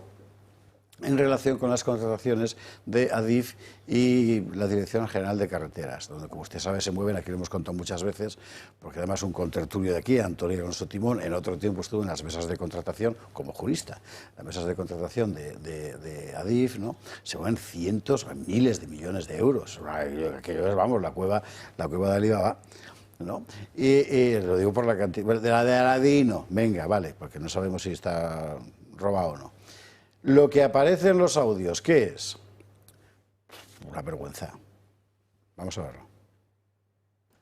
En su declaración en la Audiencia Nacional, la expresidenta de Adif, Isabel Pardo de Vera, dijo haber advertido a Ábalos del daño institucional y reputacional que suponía prorrogar el contrato de la que era su pareja, Jessica Rodríguez. Explicó que le llamó para comunicarle que no seguiría contando con ella en Ineco. Sabiendo la relación personal que tenían, esto puede tener un daño a las instituciones, reputacional, etc. Y yo llamo al ministro y le digo, ministro, el contrato de esta persona en Ineco llega a su fin, le hicimos preguntas, vale de acuerdo, gracias por comunicármelo, y a partir de ahí yo ya he concluido esta cuestión. Asegura que tomó la decisión pese a ser una situación violenta y las insistencias de Koldo García, el asesor del entonces ministro. Indicó además que desconocía que posteriormente Jessica fue contratada en Traxate para formar parte de un proyecto vinculado a Adif, pese a que los informes de la UCO apuntan a que conocía la situación. El exdirector general de Carreteras, Javier Herrero, también declaró ante la Audiencia Nacional por haber participado en supuestos amaños de obras públicas. Y una de las partes más significativas de la declaración es cuando habla del impuesto que el PSOE le solicitó. Dice que se sorprendió cuando recibió esa llamada desde Ferraz. Me sorprendió la llamada, lo del impuesto me dejó un poco sorprendido. Y me dijo que era habitual en los altos cargos hacer una donación voluntaria al Partido Socialista Obrero Español. Yo ni rellené el formulario ni pagué cantidad alguna, entendiendo que para desempeñar mi trabajo no tenía que pagar a nadie nada. En su declaración, Herrero negó conocer a Víctor de Aldama, pero en el móvil del empresario, la Guardia Civil ha encontrado agendadas varias reuniones con el director general de Carreteras. Y ojo, porque esto abre a su vez otra línea. Es decir, que ¿qué línea? La de eventualmente adjudicaciones, claro. El PSOE tiene la capacidad para que nos escandalicemos porque una chica miente por no tener una carrera, pero que no nos escandalicemos porque haya gente que mienta haber conocido a Aldama, haberse reunido con Aldama, haber hecho contratos con Aldama y haber cobrado mordidas de alguna gestión de Aldama. Es que es tremendo cómo son capaces de nivelar una balanza absolutamente desnivelada. No, y además creo y además se lo creen, ¿eh? Porque el país lo titulaba así, ¿no? No sé qué equilibrio la balanza, decía el país. Por favor. Bueno, es que está Koldo en el otro plato de la balanza y Ábalos juntos y Santos Cerdán. O sea, usted imagínese el volumen. Bueno, en fin. El peso volumétrico, por lo menos, ya es bastante importante. Pues efectivamente, o sea, si comparas el caso Jessica con el caso Noelia, pues es que la verdad es que yo, con todo mi respeto por Jessica, no tiene nada que ver, porque realmente... O sea, es que entrar en una... O sea, yo creo que los que hemos conocido este tipo de empresas por dentro sabemos, de verdad, y lo he contado muchas veces, los problemas que hay ahora mismo con la tasa de reposición, que los presupuestos generales del Estado te dan una tasa de reposición de un 1 o un 2%. O sea, para quien no lo sepa, la tasa de reposición es como se trata de adelgazar la administración pública, ya ve usted, imagínese, de cada 10 que se jubilan, solo se puede contratar uno, por ejemplo. Eso es una tasa de reposición. Entonces, ¿qué es lo que pasa? Que todas estas empresas, yo lo he vivido en nuestras propias carnes, no te dejan contratar a gente. Y en este entorno es en el que se produce eso. Es decir, en el Partido Popular pueden contratar a quien les dé la gana. A unas elecciones puedes presentarte, tengas o no tengas estudio. Pero para entrar en una empresa pública, todos estos que os contaba antes, que es gente que está ganando 1.000 euros, porque están a través de empresas de trabajo temporal ofertando, o sea, trabajando como asistencia técnica porque no se les puede tener en plantilla.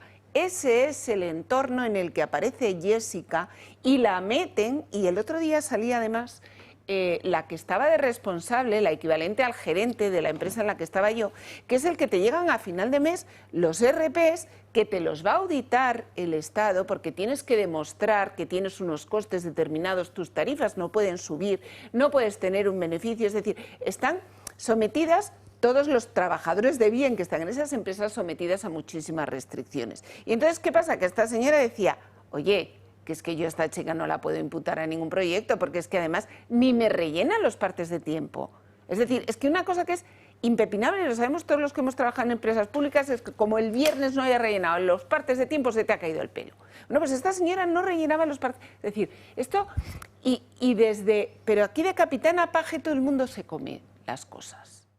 Ese es el gran problema. Porque ahora sale... Digo, Isabel Pardo de Vera, que escandalizada en esos audios y tal, pero claro, cuando le llegó la foto de Jessica según Ábalos en ropa de verano, según el común de los mortales en lencería, pero ahí ya no le digo que tire usted de la manta, que es lo que debería haber hecho, y denunciar esa situación. No, me voy de aquí, yo no participo de esto. Pues siguió y comentó y pidió el currículum. Hasta ya la conversación que salió transcrita en el informe de la UCO de, oye, nos estamos pasando, ¿no? Claro, y eso con la adjudicación, porque luego, fíjate, hoy precisamente por la tarde he estado con el tema de los contratos de emergencia, de los MENAS, que ya sabéis que llevamos varios recursos, hemos solicitado revisiones de oficio, pero precisamente me estaba reestudiando otra vez toda la legislación que hay acerca de los contratos de emergencia, ¿no? Porque claro, cuando dicen, no, contratos de emergencia, no, para la emergencia todo vale. Y salía en un audio Pardo de Vera que decía, no, es que yo ya les dije que 2 contratos de emergencia seguidos iba a cantar la cosa. No, bueno, es que no es que vaya a cantar, señora, es que para que sea justificable un contrato de emergencia habrá que tener una emergencia primero, ¿no? Es decir, el puente de Sevilla que lleva no sé cuántos años, que todos los que vamos hacia el sur ahora en verano, ¿cuántos años llevamos viendo el puente de Sevilla en obras? Y resulta que para ese puente hacen un contrato de emergencia, ¿pero emergencia de qué? Claro. ¿Cuántos años llevamos es decir, y de toda la gente que hay por el medio, nadie ha sido capaz de levantar la voz. Yo he estado en licitaciones también de AENA, de ADIF, porque prestábamos asistencia técnica a estos organismos. Y de verdad que no es tan difícil, ¿eh? No es tan difícil. Hoy me decía una persona con la que he tomado café, me decía, yo me he reunido una vez en la vida con Ábalos, él trabajaba en el ayuntamiento. Dice, me reuní una vez y vi que era corrupto, o sea, lo supe. O sea, esa manera chabacana de tratar, esa manera de he llegado aquí, voy a hacer lo que me dé la gana, esa chulería, dice, olía a corrupción que tiraba para atrás. Más allá del Brummel o el Barón Dandy, que es muy de Ábalos, la corrupción le tiraba para atrás. Entonces, pues, si este hombre, de uno de tantos que se reunía, pues lo sabía, ¿cómo no lo iba a saber su entorno? Lo que le ha faltado al empresario este que asegura que no se ha reunido con Aldama, que bueno, lo tenía guardado en el móvil, pero no es como Armengol, ponerle WhatsApps de cariño, referirse a él como cariño, y ya tenemos otra trama también abierta. Es que es absolutamente grotesco, y que lo sigan negando, y que sigan ahí en su puesto, y que sigan gobernando, nos sigan intentando legislar, porque no lo consiguen, porque votación que presentan va para atrás, gracias a Dios, digo, porque yo creo que esta legislatura está siendo mejor que la anterior. Porque hay menos cosas. Porque hay menos cosas que están aprobando. O sea, la diarrea legislativa de la que habló PAM la pasada legislatura nos superó a todos. Todo el mundo se ha olvidado de PAM. Sí. O sea, toda gloria es efímera. Ahora solo les queda de apoyos pues unos cuantos artistas de la talla de Loles León y de la talla de Rosa Villacastín y de Miguel Ríos, que bueno, Miguel Ríos tiene un poco más de enjundia, que son los que les apoyan. Además, el manifiesto me hizo mucha gracia porque decía, Pedro, no tires la toalla. Y yo digo, la toalla de la sauna. ¿De la sauna? No tires la toalla porque se va a ver lo que hay debajo. En fin. ¿Qué toalla? Ese es el apoyo que le... En fin, bueno, lo que está claro es que hay un montón de organismos que se supone que tienen que supervisar la contratación pública, la CNMC, la Cámara de Cuentas, el Tribunal de Cuentas, la OIRESCON, o sea... Y todos deberían dar explicaciones. Y todos deberían. Porque si todo esto ha pasado es porque hay gente que ha hecho la vista gorda. Exactamente. Bueno, también al que no le ha hecho la vista gorda es al hermano de Chimo Puig. Yo esto lo quiero contar primero como valenciano, me parece que es una cosa que hay que saber. Porque además es de este tipo de... Oiga, que le piden 4 años de cárcel, ¿eh?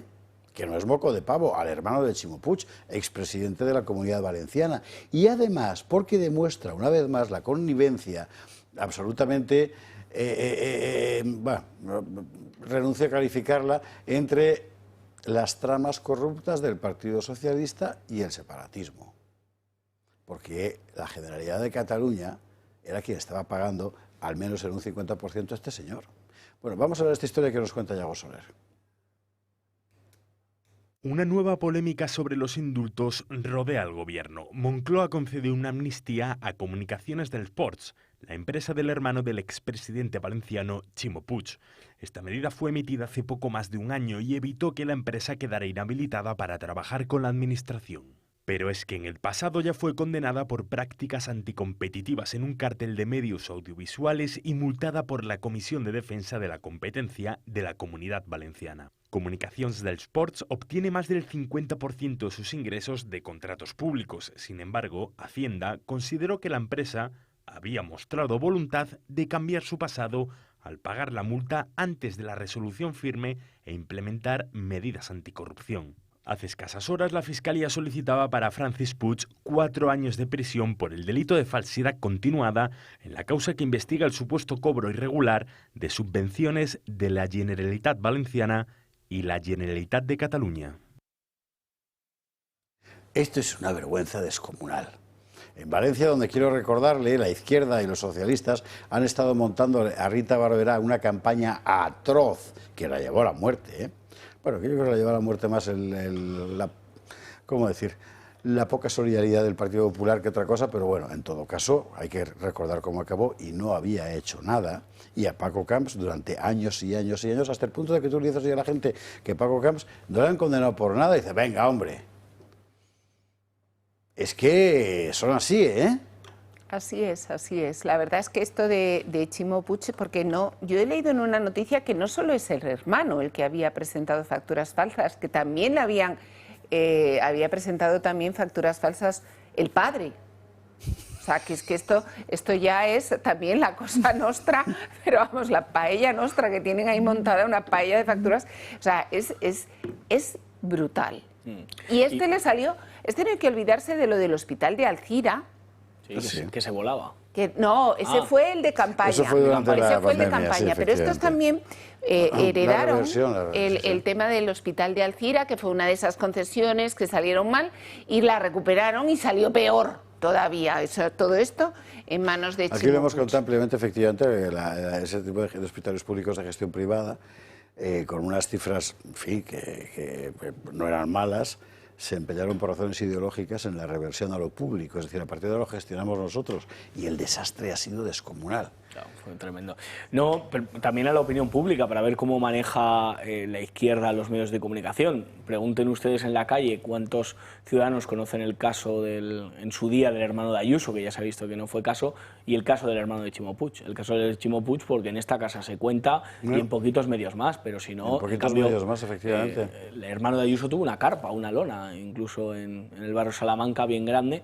Y en cambio el hermano de Ximo Puig pues va a pasar, pues eso, como otro tema más que se acumula en esas muñecas rusas de las que antes nos hablabas. Pero fíjate, han dado un dato muy interesante en el reportaje que han hecho contando, y es que una empresa audiovisual que factura más de un 50% al sector público.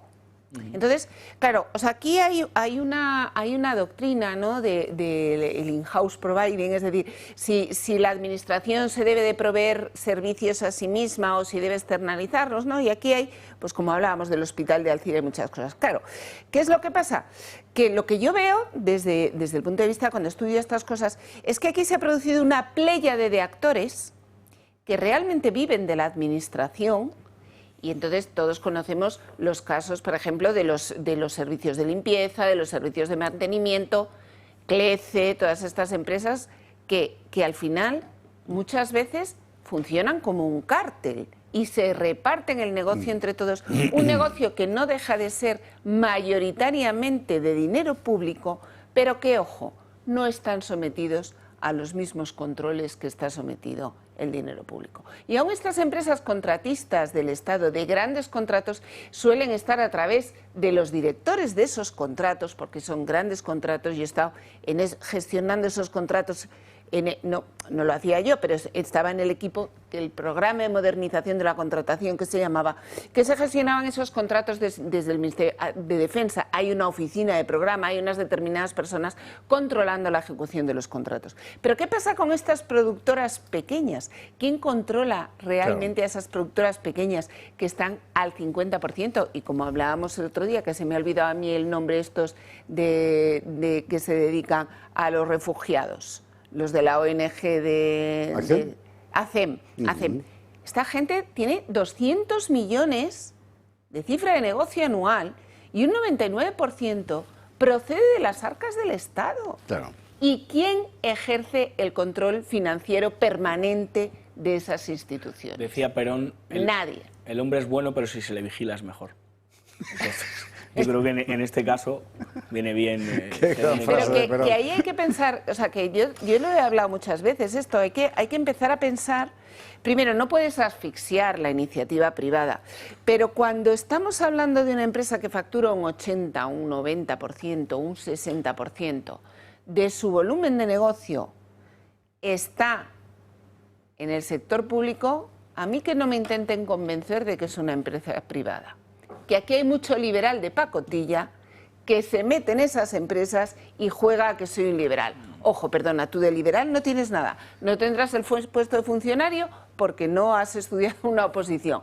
Pero a mí esta economía liberal que se financia en un 90% del presupuesto público, creo que tenemos que darle una vueltecita. Perón, ¿no? Perón, ¿cómo era? Perón, sí. El hombre es bueno, pero si se le vigila es mejor. Qué grande Perón. Eso nos lo sabemos todas las madres. Que sepa usted que lo de los espárragos, Perón, no se llaman así por... Bueno, sí. Esta es una historia que vale la pena contar. Lo que tienen esta gente allí en Tudela y toda esa zona de la Ribera de Navarra, Lodosa, todo eso es una maravilla, ¿eh? Y siguen allí trabajándolo y tal. Y usted sabe que aquí se anuncian, muy buena gente, se come fenomenal en su casa. Y efectivamente, Perón no es su apellido. Es el nombre del fundador, el sobrenombre del fundador, porque cuando era pequeño era la época. Y decía la gente, es que es más guapo que Perón. Mira. Que de ahí viene la cosa. ¿Dónde se aprende esto? En el WhatsApp de Julio Ariza, por ejemplo. Ya que estamos, que además os lo contó ahí con Julio Ariza presente.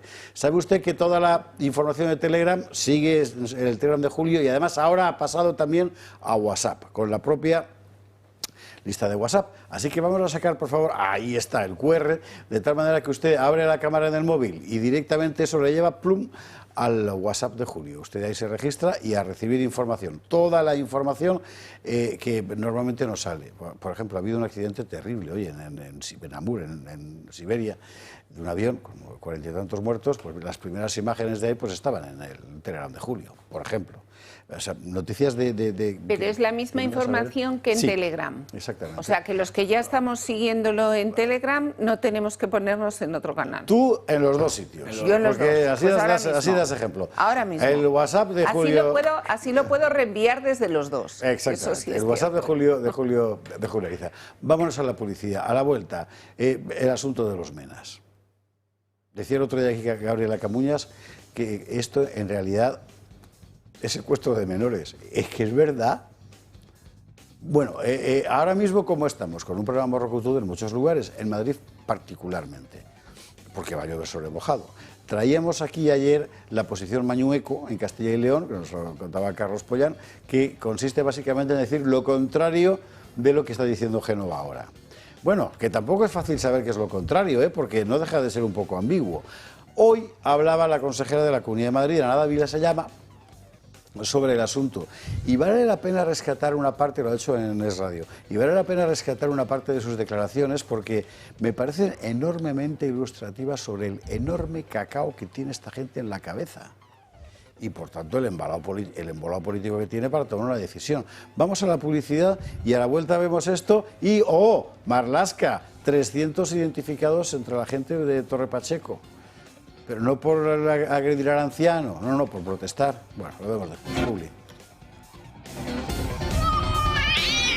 23:45, casi 46, recta final, bueno, al menos en Canarias, recta final del gato al agua. Lo de Canarias, saludos enormes. Hay un montón de espectadores en Canarias y les adoramos y tratamos de contar la actualidad de Canarias siempre que podemos, que está muy olvidada en la península, es verdad. Y creo que la semana que viene vamos a contar lo último sobre precisamente el negocio infame que hay montado en las islas con el asunto de la acogida de inmigrantes ilegales. Infame completamente, sobre todo cuando uno ve las necesidades reales de la población canaria. Es que es para no creérselo. Bueno, parte de esa gente, de los ilegales quiero decir, se reparten por España. Usted sabe la polémica sobre el último reparto, el PP al principio era así de ancho, ahora es así de estrecho, no van a la reunión, el gobierno dice que ellos lo imponen, que es buenísimo recibir menos en Cataluña y el País Vasco, que allí lo buenísimo es no recibirlos. Bueno, ¿y en Madrid qué? Pues en Madrid tienen un problema general, y es que no puedes meter a una recua de chavales de 16, 17, 18, 19 y los más son mayores de 18, ¿verdad? Y soltarlos por ahí, sin oficio ni beneficio, es que es de cajón. Claro, hasta ahora, como eran pocos, más o menos, hasta ahora, hasta hace un año, 2 años, y pensaban que controlables, pues el político podía jugar a ser un redentor de chicos descarriados. Pero eso se ha acabado ya. Y es lo que cabía deducir de las palabras de Ana Dávila esta mañana en Es Radio, que venía a decir esto. La inmensa mayoría de estos chicos vienen a trabajar, vienen con intención de integrarse. Si bien es cierto, últimamente, y como digo, pues también debido a la falta de coordinación del Gobierno de España y a que nos está trasladando el problema a las comunidades autónomas de algo que está generando porque no está controlando debidamente las fronteras y está favoreciendo además como último transportista el trabajo de las mafias. Estos chavales vienen en manos de mafias, vienen muy dañados, vienen con altos consumos de drogas y en estos casos pues su integración se hace muy difícil y ahí pues estamos ahora procediendo en base a la ley a trasladar los expedientes que la Comisión de Protección de la Infancia de la Comunidad de Madrid ha detectado, que hay algunos menores cuya integración se está haciendo extremadamente complicada y que procede, y por eso le estamos exigiendo al delegado del Gobierno que proceda a la reagrupación familiar de estos menores. ¿Qué es la reagrupación familiar? ¿Qué es la reagrupación familiar? Para casa, espero, que no se la traes aquí a la parentela, claro. O sea, los menores en casa con sus padres. Mira tú por dónde, que es lo que dice Vox, y ya ha dejado de ser fascista también. Pero es que a mí es la hipocresía lo que me saca de quicio. A todo esto yo estoy convencido de que Ana Dávila es sincera. Igual de sincera cuando pensaba, los voy a redimir, que ahora que dice, joder, que vienen todos drogados que era una mafia. Pero hija, hay que pensar un poco, ¿no? Sobre de verdad que hay que pensar en los ciudadanos que te están pagando el sueldo, mona. Claro. Pero si es que tu misión no es redimirte moralmente, para eso te haces clarisa, joder. Además hay un estudio con las clarisas de Soria sobre el consumo de torreznos, de Objective sale, que le sienta fenomenal. No, eres una servidora pública. Tienes que ver lo que es mejor para el bien común de tus conciudadanos. Y si para tus conciudadanos meter aquí una recua de 18eros, ¿verdad? Drogados, es evidentemente malo, leche pues no los metas, ¿no? Yo qué sé, bueno, en fin. ¿Qué malabares hace el PP? O sea, esta consejera empieza hablando como Sira Rego y acaba casi en Rocío de Mer, pero en la misma frase. Claro, exactamente. O sea, pero esto es una estafa. O sea, que esta gente que me esté gobernando como madrileño adoptivo aquí en Madrid, es una auténtica estafa que esta gente tenga mayoría absoluta, os lo digo en serio. Pero es que esto es absolutamente ridículo. Pero esta generalización, igual que lo hacía Ayuso, aquí caben todos los idiomas, caben todos los acentos, pero bueno, pero usted de qué guindo se ha caído para decir esa frase. Y eso de que vienen a trabajar, pero bueno, estudie usted los casos, háblenos con seriedad, no nos hable como a niños, y después para decirnos que vienen drogados, que vienen de mafias. Con lo cual, o sea, al final, puestos, he sacado este minuto de esta entrevista, que por otra parte ha sido muy interesante, y con todos los respetos personales para esta señora, a la que yo no conozco, pero bueno, que en fin, porque me parece que en solo un minuto define el cambio de posición del Partido Popular. Es decir, hasta ahora yo he estado aceptando un discurso, que vienen a trabajar, que vienen no sé qué, y a medida que va pasando el minuto vas viendo que acabo de descubrir que no era verdad. Bueno, lo primero es que los niños no tienen que ir a ningún sitio a trabajar. No, claro. No. Eso para empezar, efectivamente. Para empezar, sí. O sea, para empezar, si de verdad fueran niños, no tienen que ir a ningún sitio a trabajar. Luego yo la verdad que aquí voy a entrar a los datos, de verdad. Creo que he revisado cerca de 30 expedientes de emergencia para la contratación de los servicios de acogimiento residencial de menores extranjeros no acompañados, y no me considero una persona especialmente torpe. Soy incapaz de decir cuántas plazas hay ahora mismo para menores extranjeros no acompañados en Madrid. Soy incapaz de decir... O sea, no hay una cifra. No hay una cifra, no hay un inventario, no hay una lista de pisos que estén abiertos. Todo se hace por emergencia, todo se hace por necesidades. O sea, hay una emergencia porque un día, en el 1 de enero del año 2024, se incendia un colchón en el centro de Menas de Hortaleza, y en el informe de necesidad te dicen que el número de plazas para primera acogida son 72 en el centro de Hortaleza y 50, porque hay para 66, pero solo tienen 50 en el centro de Casa de Campo. Pero luego te vas a otros informes y resulta que hay un tercer centro de primera acogida que está también en Hortaleza, pero no es el de Valdetorres de Jarama, me parece que se llama la calle, sino que es otro. Y nadie sabe todo. Si empiezas a recopilar, yo por ejemplo he encontrado un contrato para alojamiento residencial en el año 2024 de un centro de Menas en Guadarrama, que se cerró a instancia de Vox porque alertamos al ayuntamiento de que no tenía licencia de actividad. Ese centro se cierra. ¿Y cómo puede ser que se le sigan adjudicando contratos para el acogimiento residencial a una empresa, además, llamada Afinsa? ¿Afinsa? Afinsa. ¿La de los sellos? No, es parecida, pero ya. No. Se llama Afinsa como la de los sellos, pero no es la de los sellos, que es de un tal Mohamed, que en Asturias fue inhabilitado para contratar con la administración pública. Mira, como el hermano de Chimo Puig. Entonces, sí. Este señor es adjudicatario de 12 plazas en Guadarrama, 12 plazas que no existen porque hay una familia viviendo en el chalet de la calle Santa Isabel, donde se supone que está en este centro de Mera. Lo que quiero decir con esto es que de verdad, hay que tomarse muy en serio las irregularidades manifiestas que hay en el entorno de un negocio de tráfico de niños y de no tan niños, por supuesto. Y quiero recordar, por último, para terminar, y dejo a Josué también decir lo que considere, una cosa que decía el otro día Rubén Pulido, que estuvo aquí hablando de la inmigración y que también comentamos la semana pasada aquí en El Gato. No, nadie quiere investigar a qué vienen. Se sabe que en Torre Pacheco se reunieron todos los imanes de las mezquitas para pacificar las cosas, para dar instrucciones. Es decir, es una comunidad organizada, con unos líderes organizados, atienden a las órdenes de unos determinados líderes. Estos chicos supuestamente menores, que luego vienen esnifados de pegamento, de los que habla la consejera, tienen que estar más de 12 días, de 18 días. He llegado a ver contratos en los que para que se informe de su ausencia tienen que pasar 28 días. Que están con dinerito en el bolsillo, recorriendo la península ibérica o fuera, como les da la gana, sin que nadie, punto número 1, le deje de pagar la plaza a la ONG que la está gestionando, sin que nadie se pregunte dónde están estos chicos, con quién se ven, a dónde se van. Y bueno, unos van a negocios que no nos pueden ir, a negocios que no nos gustarían, pero otros pueden irse a Torre Pacheco a reunirse con imanes, con tal. Entonces, yo creo que es hora de dejar la hipocresía a un lado. Tenemos, fíjate, la obligación de saber exactamente qué vida hacen esos chicos, con quién están, quién ejerce la tutela. Claro.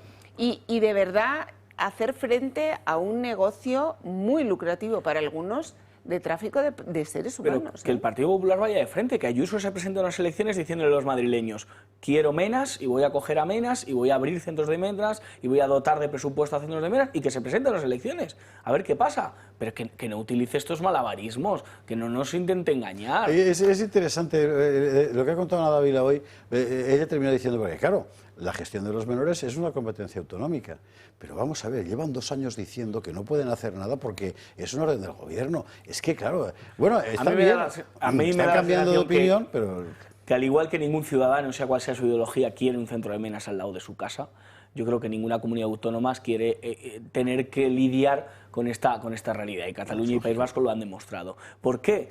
Porque, digamos, cambiar la realidad de un crío, de un chaval, que me da igual que tenga 17 años o 19 y medio, el caso es que son chavales, jóvenes, adolescentes, que le arrancas de una realidad que es la de sus padres, con una autoridad muy marcada, además, que son familias de las que vienen, en las que se utiliza la vara y en las que como te portes mal te dan, sí. Los sacas de allí y los mandas con dinerito, con unas posibilidades, sin ningún tipo de autoridad. La máxima autoridad es una chica en un centro que el que no se la quiere tirar, quiere bailar con él o quiere pasar un buen rato con él y no tienen mayor, o sea, una chiquilla de asuntos sociales, pues evidentemente que estos chavales dicen, esta es la mía, viva la Pepa, sin conocer cuál es la Pepa ni nada por el estilo, y a disfrutar a su manera. ¿Cuál es la manera? Los de Torre Pacheco a pegar una paliza, otros a robar, otros a quemar viva a una chavala, otros a...